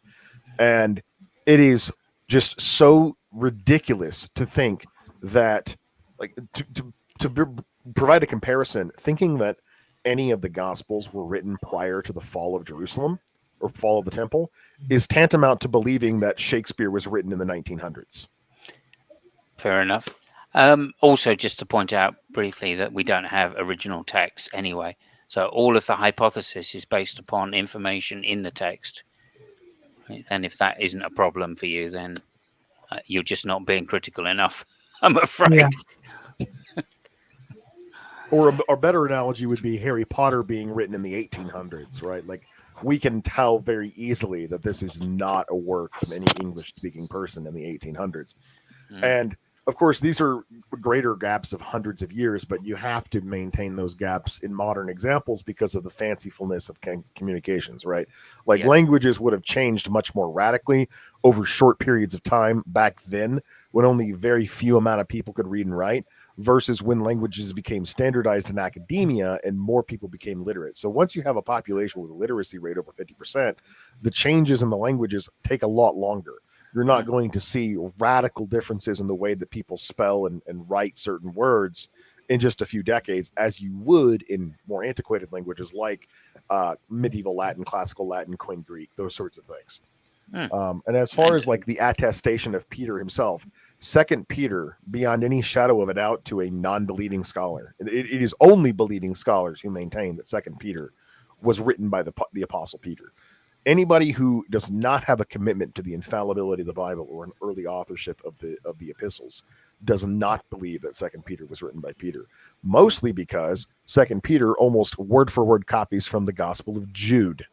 And we know that Jude was written around 90 Common Era. As a matter of fact, it's a more modern hypothesis, at least since the early 2000s, that the author of Jude is the same as the author of 2 Peter, that they're the same person, which would make sense because the writing style is virtually identical. Little to no deviation whatsoever. And of course, Peter doesn't actually say he saw the risen Jesus.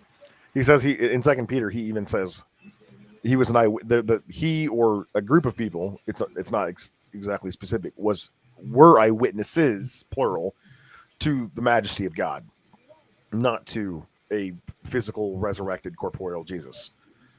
And Paul doesn't say that either. He says he saw Jesus in a vision. So this is actually a lot more compatible. So both Peter and Paul, neither of them make the overt claim, I saw the risen physical Jesus. They both say something vague, like I saw Jesus in a vision, I saw the majesty of Jesus, I saw the works of God, something like that. Yeah.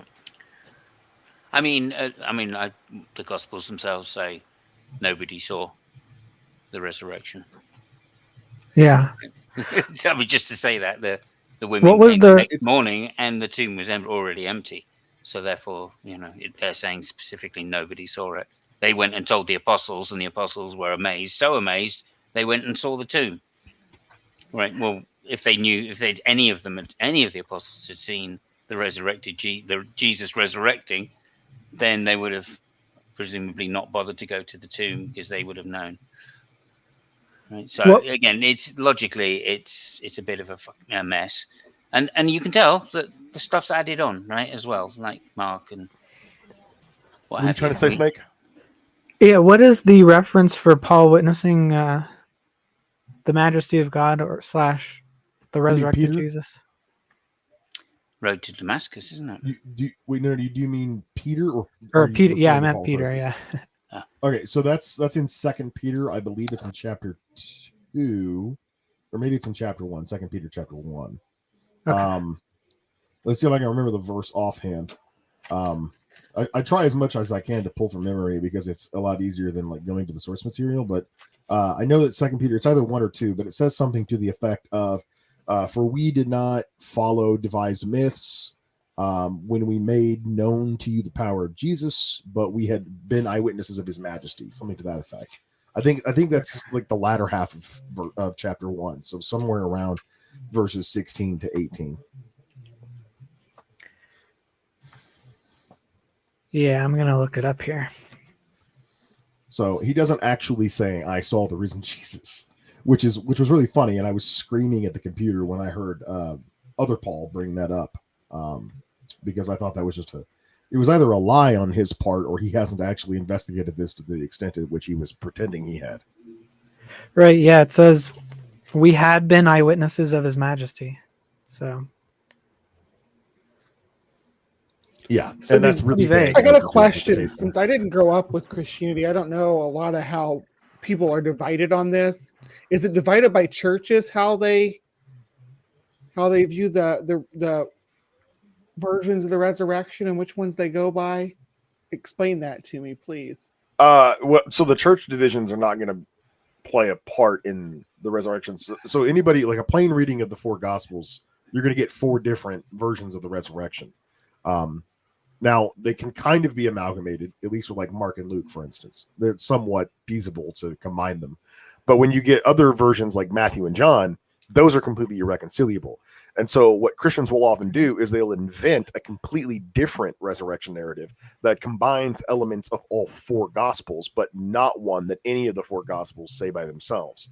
So details in some of these Gospels has to be wrong in order for them to have the narrative that they do.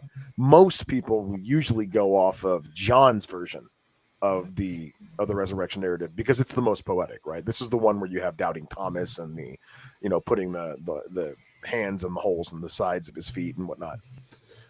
So Yeah, the other that's, versions don't have that. Yeah, Mark doesn't even have resurrection at all, does it? It just kind of ends.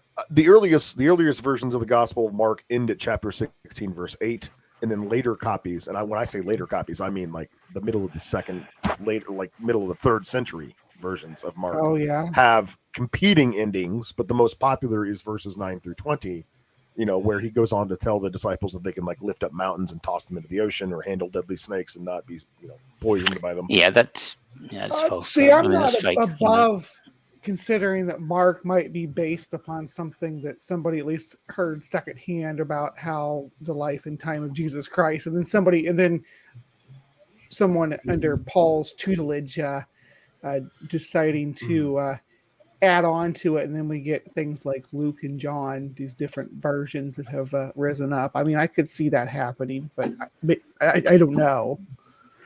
And what do you think about the 500 eyewitnesses? Do you know how Paul came by that information? So this is considered the creed. All right. So there was a pre-Pauline creed or an oral tradition. And this is what he's referencing in 1 Corinthians 15, when he talks about how Jesus appeared first to, the 12, and then to the Cephas, and then to 500 brothers and sisters at once, and then to myself, least of all me, because I persecuted Christians. And this is not something that appears in any of the 4 Gospels, which it was another piece of evidence that the Gospels were not written before Paul, right? If Paul had access to any of these Gospels, he certainly would not be incorporating things like the Creed, which none of the 4 Gospels actually support. Like, there's not any instance in any of the 4 Gospels where Jesus appears to a mass number of people at once. Is assuming you can even work through which of these is actually correct, because there's differences in how Jesus appears to people. Like, does he appear to Mary Magdalene before or after she leaves the tomb? Does he appear to the disciples in a house, or does he appear to them at the base of the Mount of Olives? Like there's a lot of contradictions with where Jesus was supposedly at, when, and who saw him, when, where. Obviously, if Paul had access to the Gospels, he would not have incorporated the Creed, but it's very clear he didn't have access to the Gospels, or at least the evangelized versions that we're reading, Matthew, Mark, Luke, and John. But the Creed itself is an oral tradition. It's a story that people were passing along, which brings us to the criterion of embarrassment that Paul brought up, which is like, why would the Gospel authors incorporate that women found the tomb? Well, why wouldn't they? Like, what sense would it make that like scholarly men would have been hanging around a tomb? It was the job of women to go to the tombs and tend to dead bodies. So it makes sense that that's where they would be, and they would be the first persons to observe this miracle. And indeed, men come along later to verify. You have Peter, and then in John, Peter and some unnamed disciple returning to the tomb and observing the empty tomb as well. But and then on top of that, you have that this was not a story that was meant to be, ratified in a court of law. It was an oral tradition passed from household to household. And the primary storytellers of the households were women. Yeah, I mean, that was probably one of the most cookie cutter evidences that he gave. Not to mention the criterion embarrassment is only something that New Testament scholars use. Like, apologists have tried to argue that it's used other places, but it goes by a different name, and it's not used the way that they're presenting that it's used. I mean, potentially, hypothetically now, if all 4 Gospels had the same embarrassment, right, then you may have an argument there, right? Like, well, why would you include stuff like that? Only because it's potentially true. But because only one of them has it, and one of them has something else, and like McClatchy does a whole thing on that, right? Yeah. All 4 of them have women discovering the empty tomb. They sure, don't agree but on that's which not an embarrassment, like you said, right? Yeah. That the women go and change the oil. Well, none of the things were actually embarrassing if you analyze them for more than 5 seconds. Well, the only embarrassments are the contradictions, is what I'm saying, between the different stories. But those aren't embarrassments in the sense that they were deliberately correct. So in the criterion of I mean, that was my argument. You've just paraphrased it, but yeah. They deliberately include details or facts within the story that would be embarrassing to the author, but the contradictions wouldn't be embarrassing to the author, because the contradictions are only present when you're comparing one author to another, right? It's pretty obvious that like John and Luke and Matthew weren't aware of one another. Yeah, Matthew no, and Luke were I'm definitely talking aware about of the Mark. They were apologists. copying from Mark. I'm talking about the apologists and the way they try and make the argument. Oh well, the apologists are all jokesters, anyways. Well, that's just maybe, right? But they're the ones making the argument, so can't beg the question like that. But like I was saying, McClatchy makes the argument, and it seems to be that this is why the stories are different. And that's the embarrassment, not the fact that there are certain things which. Why would you include that if? Right, you know what I mean? It's is the stone rolled away or not rolled away? Are the Romans guarding the tomb or not guarding the tomb? These are the embarrassments according to him. I've always been amused by the Christian apologetic tactic of suggesting that if they wanted to create some fantastic legendary narrative, that they would have somehow done it better than the gospel, which is them basically admitting that God is not a particularly effective communicator. Yeah, because they're admitting I could have done it better than God. I could have relayed this way better than he did. Certainly nowhere near as imaginative as Homer. Well, there's a lot of different which amuses me. Homer is smarter than God. There's a lot of different it's more believable because it's less believable. Oh, another thing I wanted to mention. Yeah. So he brought up that the apostles were martyred and given the opportunity to recant, and he recites to you or sources a letter from Pliny the Elder to Tertullian. Okay. Newsflash, that letter does not say that they were given the opportunity to recant. What he is referring to there was that Christians were saying that the Christians that were being tossed into the Colosseum were openly stating in public that Rome is no longer like a state, that the kingdom of God has come and they don't have to listen to Rome anymore. But if you look at Paul's letters in Romans chapter 13, it explicitly states to obey the governing authorities because they were installed by God. So, and Jesus even says, give unto Caesar what is Caesar's and give unto God what is God's, when they try to trick him into saying, don't pay taxes. Okay. So this was not the way that Paul was framing it. This was a group of particularly Gnostic Christians, most likely, who were just outright stating that Rome no longer exists, that it has been dissolved by Jesus. That was what they were getting killed for. And then, of course, Nero targets them because they're an easy target. They're a small scapegoat minority. But as far as widespread persecution of Christians in the Roman Empire, that's a myth. There's no evidence to back that up other than what happened under Nero. Just that within maybe 5 years. But other than that, no, Rome, the Christians were an antagonistic group for sure. I mean, they caused a lot of problems. Even in the Bible, in Acts, for instance, there's a documentation of an event wherein there was a lot of Hellenistic pagans that, there was a riot between them and the Christians over the effigy of Diana, right? They were going to tear that down and they got into a fight. So Christians were very clearly an antagonistic bunch back then. So that's probably what caused a lot of their woes, but they weren't being just deliberately targeted for no reason. No, they were causing strife, and a lot of religious minorities do that. The Mormons did that. The Mormons caused a lot of strife, and they're bringing up in their beginning, up until 1972 in my state, Missouri, it was legal to execute a Mormon on the spot because of how disruptive and vicious these people were when they first started in the 1800s. I live right by there too. Yeah. So I was talking to a guy, Bubblegum Gun, on Sunday. Oh God, he's just terrible. Yeah, and he was going on and on about how, if the more religious a society is, the more likely it is to reject the government and have a higher authority than the government. But it's that's not true. Yeah, he's king of the straw men, so. It goes through cycles. They were disruptive in Rome, and then became the Roman religion. I had a conversation with Bubblegum Gun. It's on my YouTube channel. I think it's titled just "What the fuck, man?" And his challenge to me was to provide an intermediate species between a wolf and a dog. Yep, that's what he wanted me to do. Yeah. He loves those straw man arguments. He really does. Oh, a wolf and a dog are the same species. I tried to explain to him that, but he wasn't processing it. Eventually I told him, I was like, hey man, maybe in the future you could start operating under the assumption that whatever contentions you have with evolution are predicated on your own biological illiteracy and not some piece of brilliance mysteriously overlooked by everyone in academia for the past 2 centuries. Yeah. He said having one having one intermediate species would prove the evolution. And I'm like, why wouldn't you just say that intermediate transitional form was specially created too? And he's like, I wouldn't. Look, Well, I was he listening comes, to that too, and sorry, Simon, go ahead. well, he comes from a server, right, which is known for being troll. I mean, literally, almost everybody in there is a troll of one Which form or server's that? another.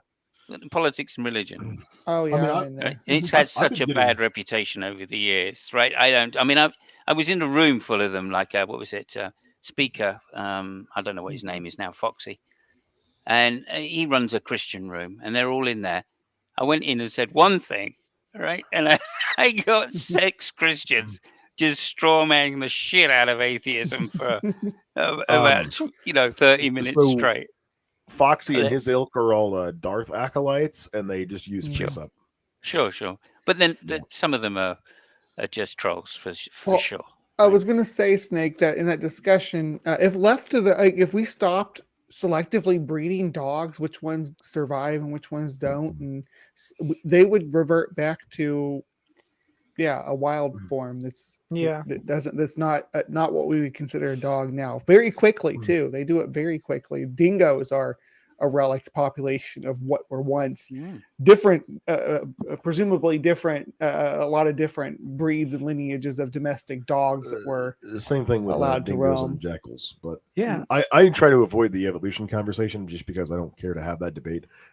I do. Primary reason I don't care to have that debate is because it's not pertinent, right? Like, it's only a problem for a Christian if they're specifically a young earth creationist, right? Evolution. Mm-hmm. But if you're a young earth creationist, you have way more problems than evolution, right? Evolution is at the back of the line when it comes to what physical science you have to compete with to demonstrate young earth creationism. Evolution is the least of your problems. If you Well, it's not just young earth creationists that will deny evolution, at least deny our current evolutionary model, though. There's woo people that do, like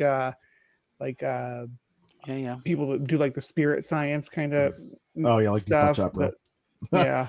That reminds me of one time I was on general, Clubhouse, and I was on Clubhouse and I was trying to play this game, and it's called Codenames, and we were all in this room, and there's like 10 of us in there, and the woman that was running the room was like really bad at explaining how to play the game, and everybody got fed up and wanted to play a different game, and so she asked for suggestions on which games we could play.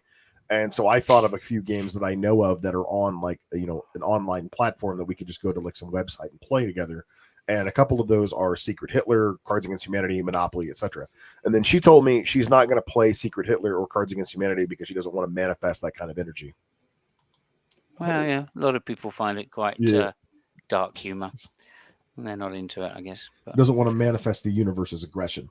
But I've been engaging with, insidiously more and more unhinged people. My most recent video features an individual who believes that cancer can't kill you and that the sun does not cause skin cancer or sunburn. That sunburn doesn't exist. There you go. Sunburn doesn't exist. I would wish sunburn didn't exist. I burn at least once a year, like when the summer. I mean, that was I'm sorry, I have to disagree. I have to disagree. If sunburn existed, there wouldn't be any ginger people on the planet. Yeah, evolution would have culled them out, huh? You know what I'm saying? They would all. Well, it's because all the ginger people are from areas of the world where the sun never peeks through the clouds. There's a surprise. Yeah, it's. I think it's areas of your island there. Simon. Yeah, it's Scottish people. Yeah. Like when was the last time Scotland had a sunny day? But no. Yeah, I mean, like that was a particularly triggering conversation for me because both my mother and my grandmother died of cancer. My mother died of breast cancer. My grandmother died of pancreatic cancer. And then I have a sister who had leukemia as a child. So, denying the existence and lethality of cancer is a really good way to get yourself in a rubber room with a bunch of white men shoving pills down your throat. But going back to what Paul was saying, because there was I took notes of all the things I wanted to respond to because this guy was just a complete jackal. Like he had no idea what he was talking about. But I could try and set up a debate between you two if you want. I would love that. Yeah. I would love that because I significantly doubt that any of his sources go beyond a surface level. Like if I was to seriously sit there and squabble with him over Peter J. Williams and his, because Peter J. Williams did a dissertation on the authorship of Matthew because he believes in Matthew priority, or because he believes that Matthew was the first gospel written, right? Which is to put this in like terms that you guys might understand how crazy that is, that's like thinking that Harry Potter and the Prisoner of Azkaban was written before Harry Potter and the Sorcerer's Stone. Both of which I watched last night. Yeah, it's just so obviously false. I'm just looking at a picture of the debate now, and in the background there seems to be an awful lot of children's books. Have you noticed that? Just go back and have a quick look. And generally, I think he may be like a Sunday school teacher or something like that. I'm always a little Interesting by people who use like a library as their background on streams. Oh because yeah. It's like this really veiled attempt at appearing more erudite than you actually are. Yeah, especially if it's children's books. But you know, I mean, I don't mind. You can have your whatever background you like. I mean, if you're a PhD, then it's likely that you've got a fucking room full of books, isn't it? Yeah. So it's one thing if it's like an actual library. But I've seen a lot of people who will use a green screen and make it look like there's bookshelves. Oh yes, yeah. Don't talk about that, dude. That's just so ridiculously pretentious. Like, why would you do that? Yeah. But no, I mean this Paul guy, I would love to fight with him because biblical contradictions, New Testament history, that's my jam. That's what I'm like known for as far as my niche goes. Like, if you listen to any of my YouTube videos, I do a lot of the philosophical stuff with like, causality and morality and that kind of stuff. But a lot of my videos focus on biblical contradictions, the historicity of the Gospels. I have like a series that I do called Gospels and Gullibility, where I like fight with different challengers on the reliability of the Gospels. Yeah. And what is your channel? It's just King Xerxes. If you just click on my username from the chat there, you'll find it immediately. There you go. Yeah, we share some fans. They've been like hard pressing me to collaborate with you. Yeah, I've been seeing your name around and people mention you, but yeah, good to finally talk to you. And yeah, I definitely need to look into your expertise there. I had a conversation with somebody similar to Paul who wanted to insist that the Gospels were eyewitness narratives.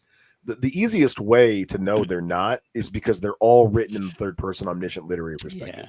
Yeah. Meaning that the author of the story knows the thoughts and emotions of every character involved. And people who are writing firsthand accounts of things do not write that way. Like take a look at the calling of Matthew in the Gospel of Matthew chapter 9. Okay. At no point does the author ever say, and this is what Jesus said to me, and this is what I said to Jesus, and this is what I saw and what I heard. No. This person, whoever is writing the Gospel of Matthew, details Matthew's invitation to the fellowship in entirely the third person perspective. And this author knows not only the emotions of Matthew and the thoughts of Matthew, but also the thoughts of the other apostles who were disgusted and repulsed that Jesus called a tax collector to join them. Yeah, there's a lot of problems there. There's a lot of problems. I mean, in some sense, that's why it caught on, right? Because it wasn't, it was so loosey-goosey, if you like. People were able to make up their own versions, and that is appealing, right, to different sects, etc.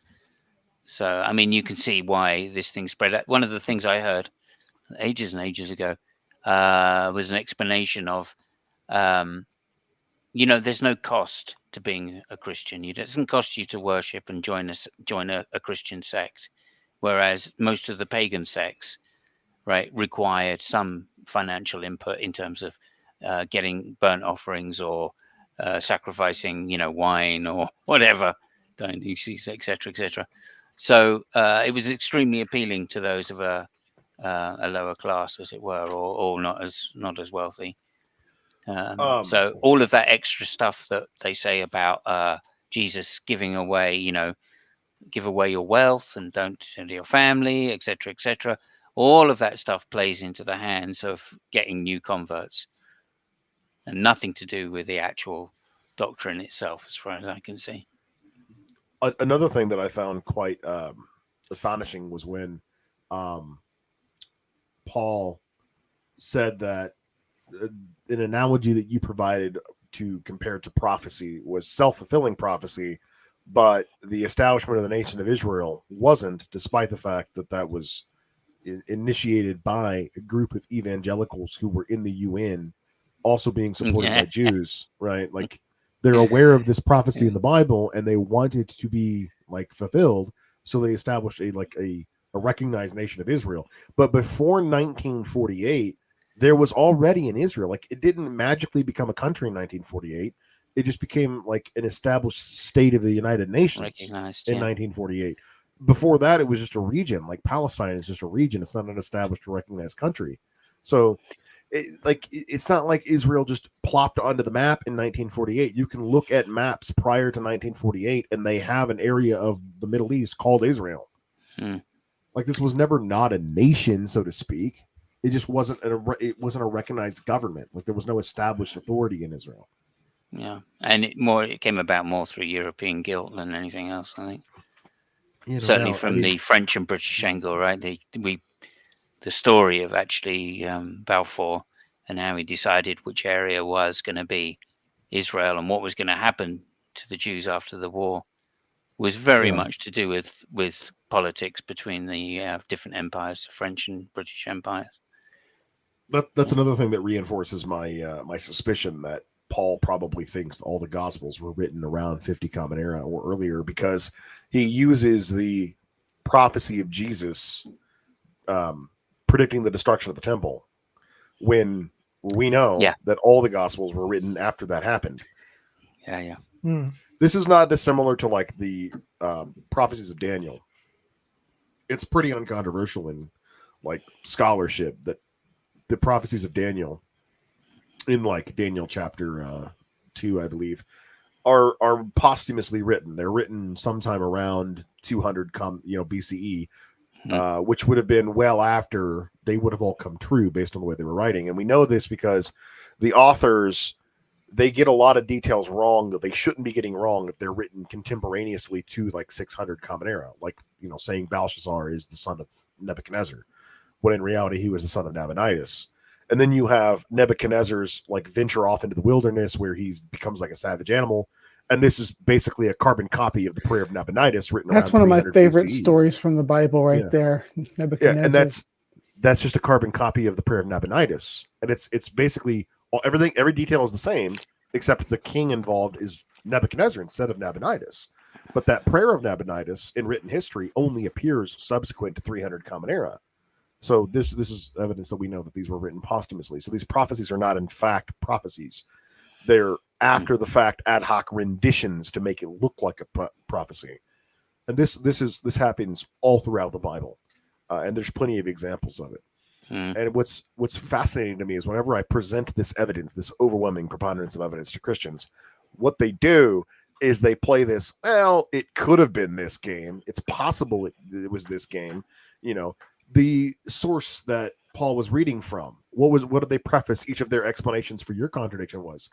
It might be this. It could have been referencing. It's possible that it was this, right? They're never concrete because they know better than to make like bold assertions. Well, those that are actual scholars might do that game, right? Those that are just fundamentalists or what I would call amateur Christians or whatever. They, of course, they're quite happy to go, well, it was no. I think we've got. Somebody said it was definitely that way. Like this one always kills me. Gary Habermas, right, saying he's got a list of scholars that 80% of people think that the Gospels were written like whatever 50 AD or something. And then he never published the list, and he's always quoting his own book that he never publishes. So, have you guys ever read the Atheist Guidebook to the Old or Atheist Handbook to the Old Testament by Dr. Josh Bowen? I bought it. I have a copy of it somewhere. So there's a quote in chapter 5 that he pulls from Lester Grabb, and this is a really important quote to understand and know about before going into conversations with these people. And this is the quote: "Fundamentalism has already determined its conclusions. It is not seeking because it already knows the answer. If it has good evidence on its side which supports the Bible, it uses it. If it has little data, it twists and interprets what it has to support the Bible. If it has no evidence, it hypothesizes that such will eventually be found, and of course no amount of contrary evidence is sufficient. Fundamentalism can never conclude that the Bible is wrong." There you go. So when you're talking to people like Paul, it's important to understand that they are working from the top down, not the bottom up. Oh, of Their course. Yeah. their scholarly inquiry is tantamount to wiping your ass before you take a shit. Oh, I love that analogy. Oh, yeah, that's a good one. I must try that. Thank you for that. That was good. Yeah, and of course, all the evidence that any of them bring is never why they actually believe. They already believed, and then they go off in search of evidence. Yeah, isn't that always fascinating? They're like, well, what would it take for you to believe? What did it take for you to believe? A personal experience. There you go. Yeah. You know, Give, like give me one of William those, Lane Craig. please. A William Lane large, if Craig they does this have shit it. all the time. Like William Lane Craig writes a 200-page book on the Kalam cosmological argument, only to tell us in the epilogue that this is not what convinced him, and that he was convinced based on a witness of the Holy Spirit. Well, thank you for giving me an argument that didn't even convince you. Like, Yeah. what do you want from us? And the fact that we don't know like what kind of evidence would prove this crazy story, it's like, why would we know? That's so fucking ad hoc and transparent. Like in no other context, if somebody was to make a claim to me and I was like, okay, what's the evidence for that? What they would do is immediately provide me with the information that they think is persuasive to believing whatever they claimed. They wouldn't bicker with me about what constitutes as evidence, and they certainly wouldn't get into a fight with me and complain about how it's so unfair that I asked them for evidence when I can't give them some like consistent definition of evidence that doesn't resort to a semantic primitive. This is lunacy. I'm quite happy saying to them, well, personal revelation, of course, that would convince me. You know, so, and that way at least they can't turn around and precept you, which I find a lot of Christians, once you start refuting the evidential side of their arguments, they then want to say, yeah, but if God exists, then it must be, you know, and they give you the moral argument or whatever, you know. And I think once you've said personal revelation, you can easily dismiss it, like as Jack Angstrike's crowd came up with, of course, you know. I haven't had revelation, therefore God doesn't exist, you know. Yeah. If God exists, I would have revelation. I haven't had revelation, therefore God doesn't exist. Which is a beautiful reverse precept as far as I'm concerned. My personal example would be if a Bible materialized every time a baby was born. That'd be pretty good evidence.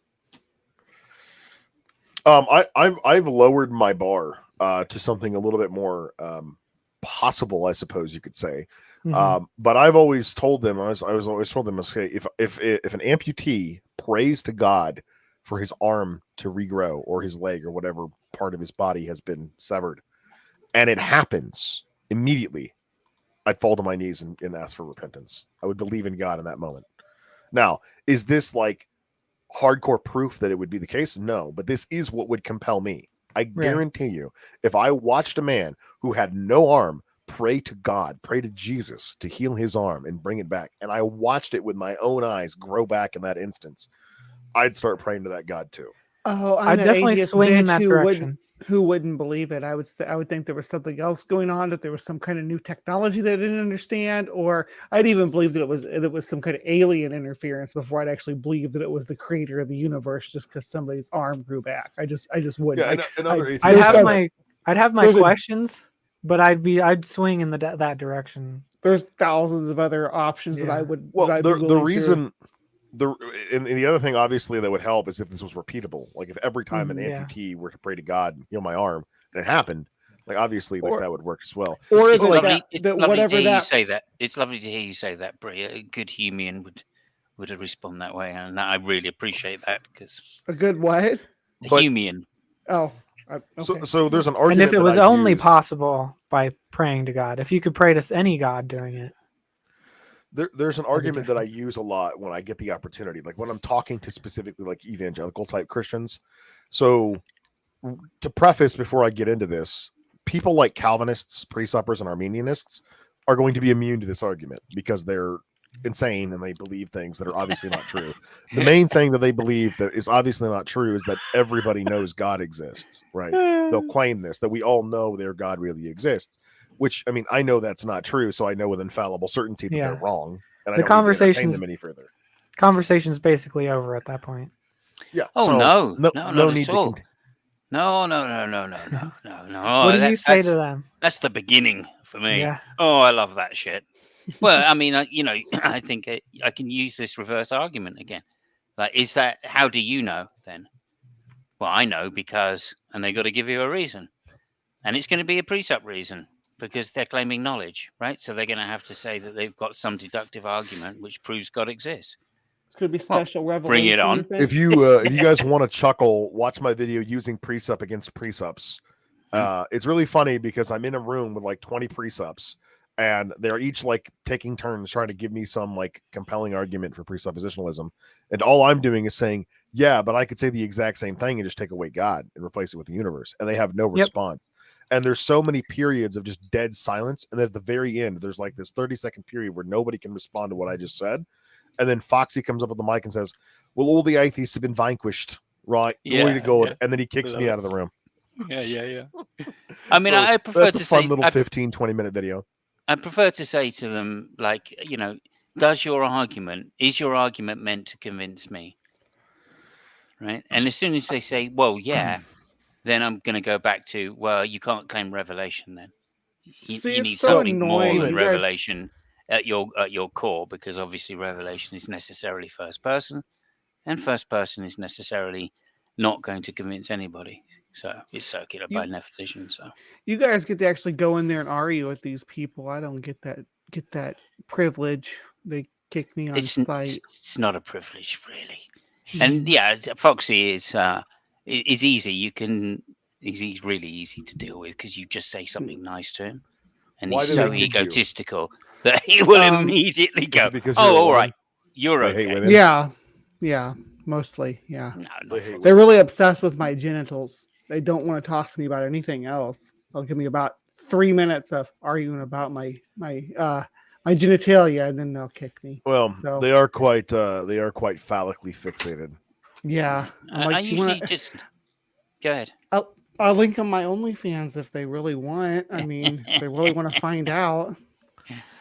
You got to pay for Yeah. that kind of information. Yeah, it's not Yeah. free.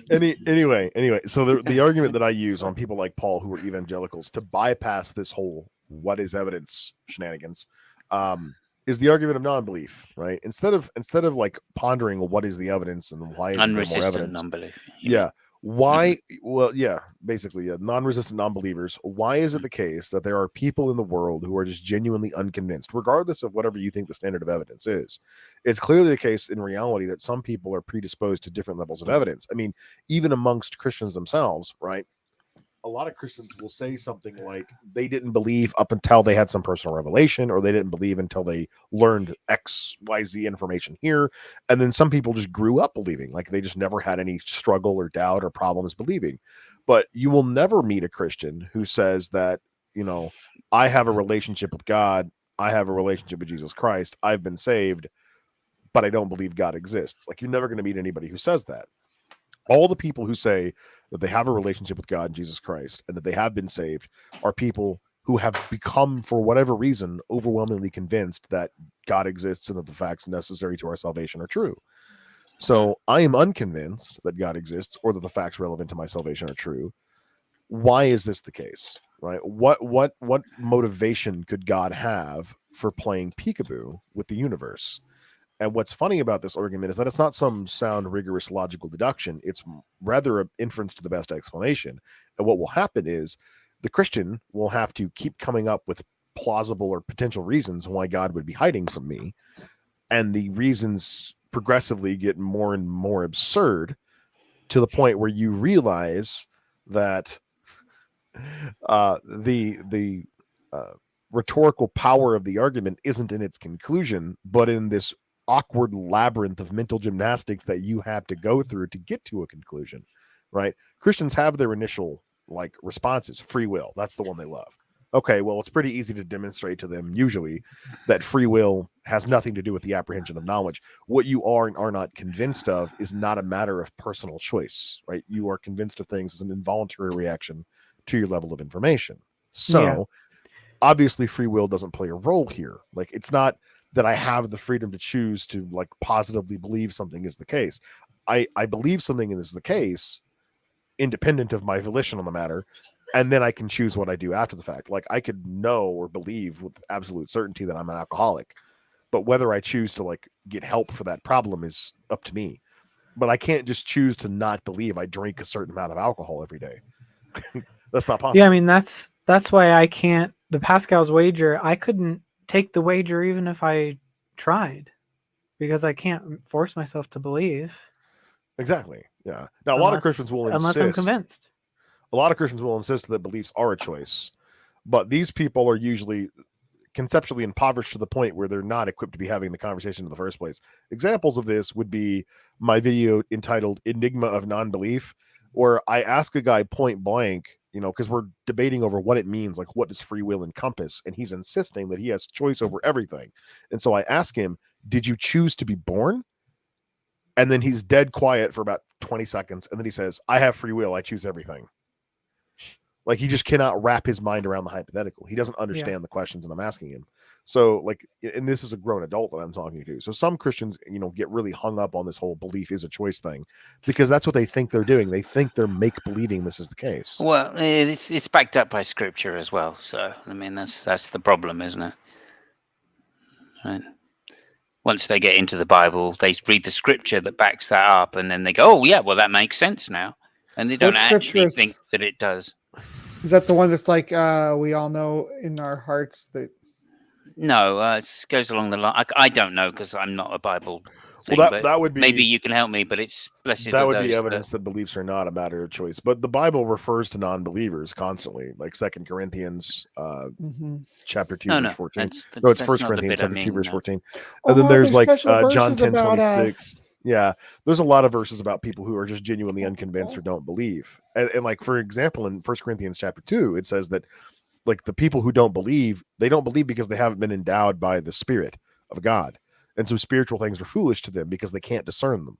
So it's God's fault why we don't believe, because he hasn't given us the gift of the Spirit thing. So we're fucked. Like, we couldn't even believe if we wanted to. Which is really problematic for Christians who like to quote Romans 1:20, where it says that we all, like, what has been, what God has done through his divine power has been made clear to people so that they are without excuse, right? Christians think that verse is talking about everybody. Even the unrighteous in their heart, or what's that verse I'm thinking of? It talks about, it says that we all... It's Romans 1:20. That's what you're talking about. Okay. Yeah. But what Christians don't seem to realize is that verse is not talking about everybody. It's specifically talking about the Hellenistic Jews, which it makes that clear in the beginning of the passage. But Christians, despite their insistence on on us taking things out of context, they do that all the time. But there are plenty of verses which talk about people who are just genuinely unconvinced that this is the case. They just don't believe, right? Even the Catholic doctrine has like a failsafe for these sorts of people called invincible ignorance, where if you're just genuinely unconvinced in the gospel, you'll go to limbo or whatever, or like purgatory. I was thinking of John 20:29. Apparently, blessed are those that believe that have not seen. Oh yeah. That's where he's talking to doubting Thomas, because Thomas, that's right. Says, you believe because you have seen. Blessed are those who believe without seeing, right? But that's not saying that belief is a choice, right?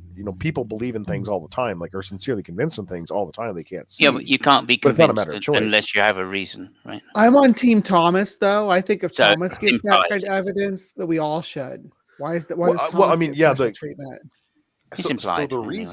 So the reason, regardless, like the non-resistant non-belief argument does not rely on what qualifies as a reason or what qualifies as evidence. It's literally just a question as to why is it the case that more people don't believe, because as an inference to the best explanation, if there were some all-powerful, all-loving, all-good creator deity who facilitated the existence of the entire universe just to have a personal relationship with human beings and has a vested interest in our day-to-day lives, why wouldn't we just know that? Why does this have to be mysterious to us? That's completely inexplicable. There's no reason why we wouldn't just know this. If there were no God like this that existed, well, it's perfectly reasonable why some people would believe there is one and some people wouldn't. Like, that's exactly what you would expect in a world without God. But in a world with God, you would not expect that there's anybody who is just sincerely unconvinced in the claims.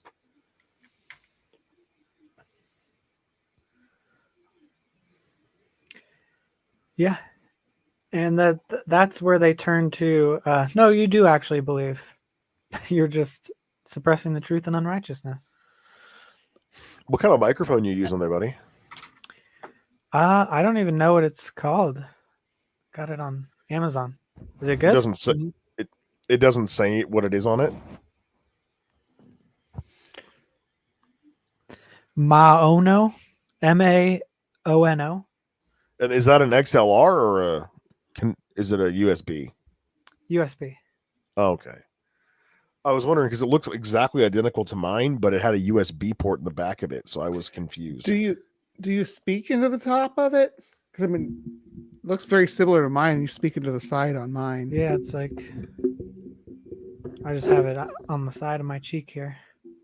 Okay. I always had so much trouble because I used to try to talk because I was used to being on stage in the stage mic. Yeah. And I was always talking to the end of it. It would always the sound would go in and out really bad. And then someone's like, you have Yeah. to talk to the side on these ones. I was like, oh, now I feel stupid. My microphone is omnidirectional. You can talk to it in any direction you want to. And I don't know if you guys can hear differences in my voice, but I'm moving my head all the way around the microphone. Yeah, a little bit. Yeah, I hear like I usually keep the Doppler microphone effect. right up to my face, to where like if I move forward just slightly, my nose is touching the windsock. But I don't use a pop filter because I have filters on my microphone through OBS that filter that stuff out.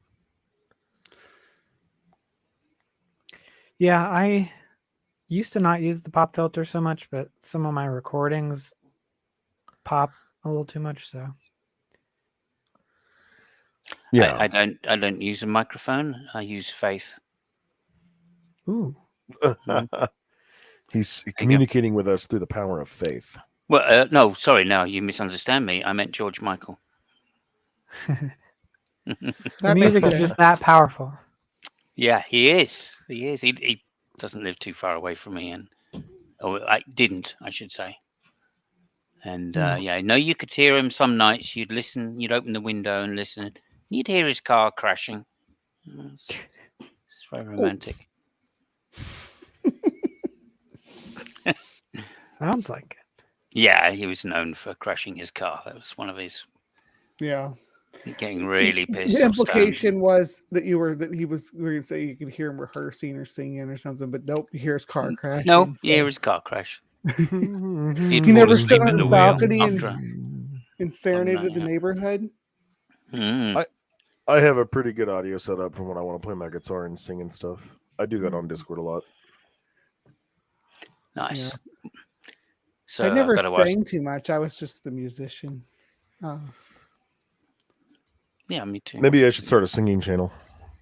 Yeah, I'll come play. I can play guitar, mandolin. I got a banjo. Mix it up. I can play the guitar.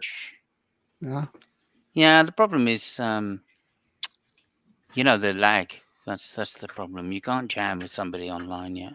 Oh no, Well, I mean, you can, but the software hopefully is we'll get there. Strange. Yeah. Yeah, when they got there with what was it, like analog digitizers, so analog to digital converters. So eventually, you can't keep time with somebody. Yeah, exactly. This way. I mean, we used to do it, and it wasn't too bad on the old Google Plus because it was a reasonably short delay. But I think maybe if you had like one person playing guitar, another person singing or something, maybe, but not like two people playing guitar. I don't know. Were you able to do that? Yeah, we were. And it didn't sound like hot garbage. It wasn't too bad, I mean, ever since like we've had to use StreamYards and streaming services, it's got shit. Does everybody here play guitar? Yeah, I think so. You got a guitar in the just background because there's a guitar behind you. Snake. It's not mine. Oh, right. Okay. Yeah. Oh, it does have my name on it. Yeah. Yeah. I don't know if you guys noticed, but my filter should be gone. Yes. Yeah. That's because I switched over to my music interface. Nice.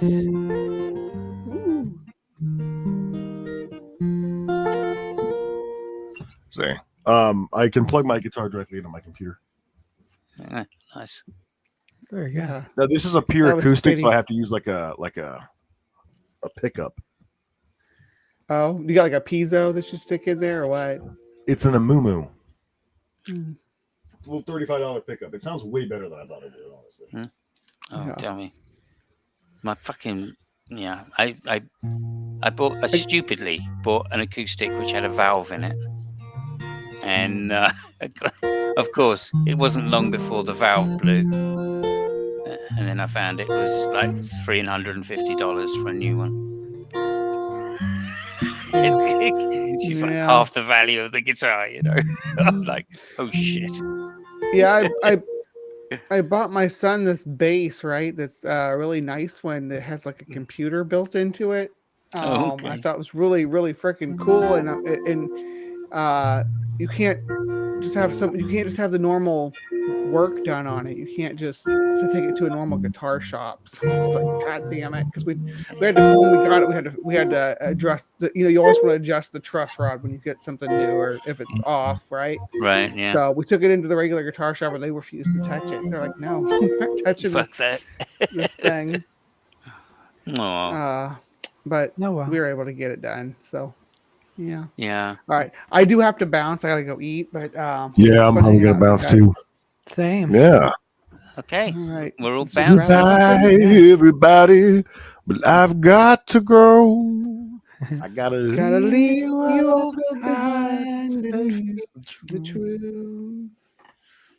Mama, ooh, I didn't mean to make you cry. If I'm not. Yeah. Anyway, I really gotta go. Cool. Well, Well, thank you, next time guys. I'll tell you my Freddie Mercury story then. Yes. When we're So, around. Snake, if you want to organize a debate between me and Paul, and we could probably make you the moderator if you're interested in that. Mhm. And then maybe, I mean, I don't know if there's any bigger channels that would host that. I mean, maybe Myth Vision would host it. I don't know.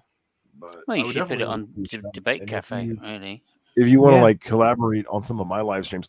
I don't do live streams very often because I have very limited high-speed internet. So I got to be conservative with it because I use a hotspot. But if that's something you're interested in, just let me know, man. If you have Discord, message me on Discord. The numbers after my name are 7962. And if you can't get a hold of me, just message the Grim Skeptic, and he will definitely get a hold of me. All right. And speaking of Discord, Simos, I've been meaning to go on and set up Another. coordinate for our next DayZ outing. But Oh yeah, cool, Yeah. cool. Yeah, there's some good stuff going on now. They've had a few updates and what have you. every But, time I think I'm free, I'm like, yeah, I'll be free, and then I get swamped the next day. But Okay. Well, we should I'll do try. another one of the like a debate review thing. I think that would be interesting. Yeah. Because like we have fairly different. Well, we're not that different, but we're not that similar either in terms of our attitude towards arguments, etc. So that's quite interesting. Yeah. I was disappointed with. Well, I'll wait till we're off air to say that. But yeah, so we should do that again. All right. And thanks very much for having me on. All right. Yeah. Thank you for coming on. And thank you, audience. I'm going to go backstage now. And our time has come to an end. Oh, hold on. I have a special little exiter thing. Oh, is it goodbye? God bless.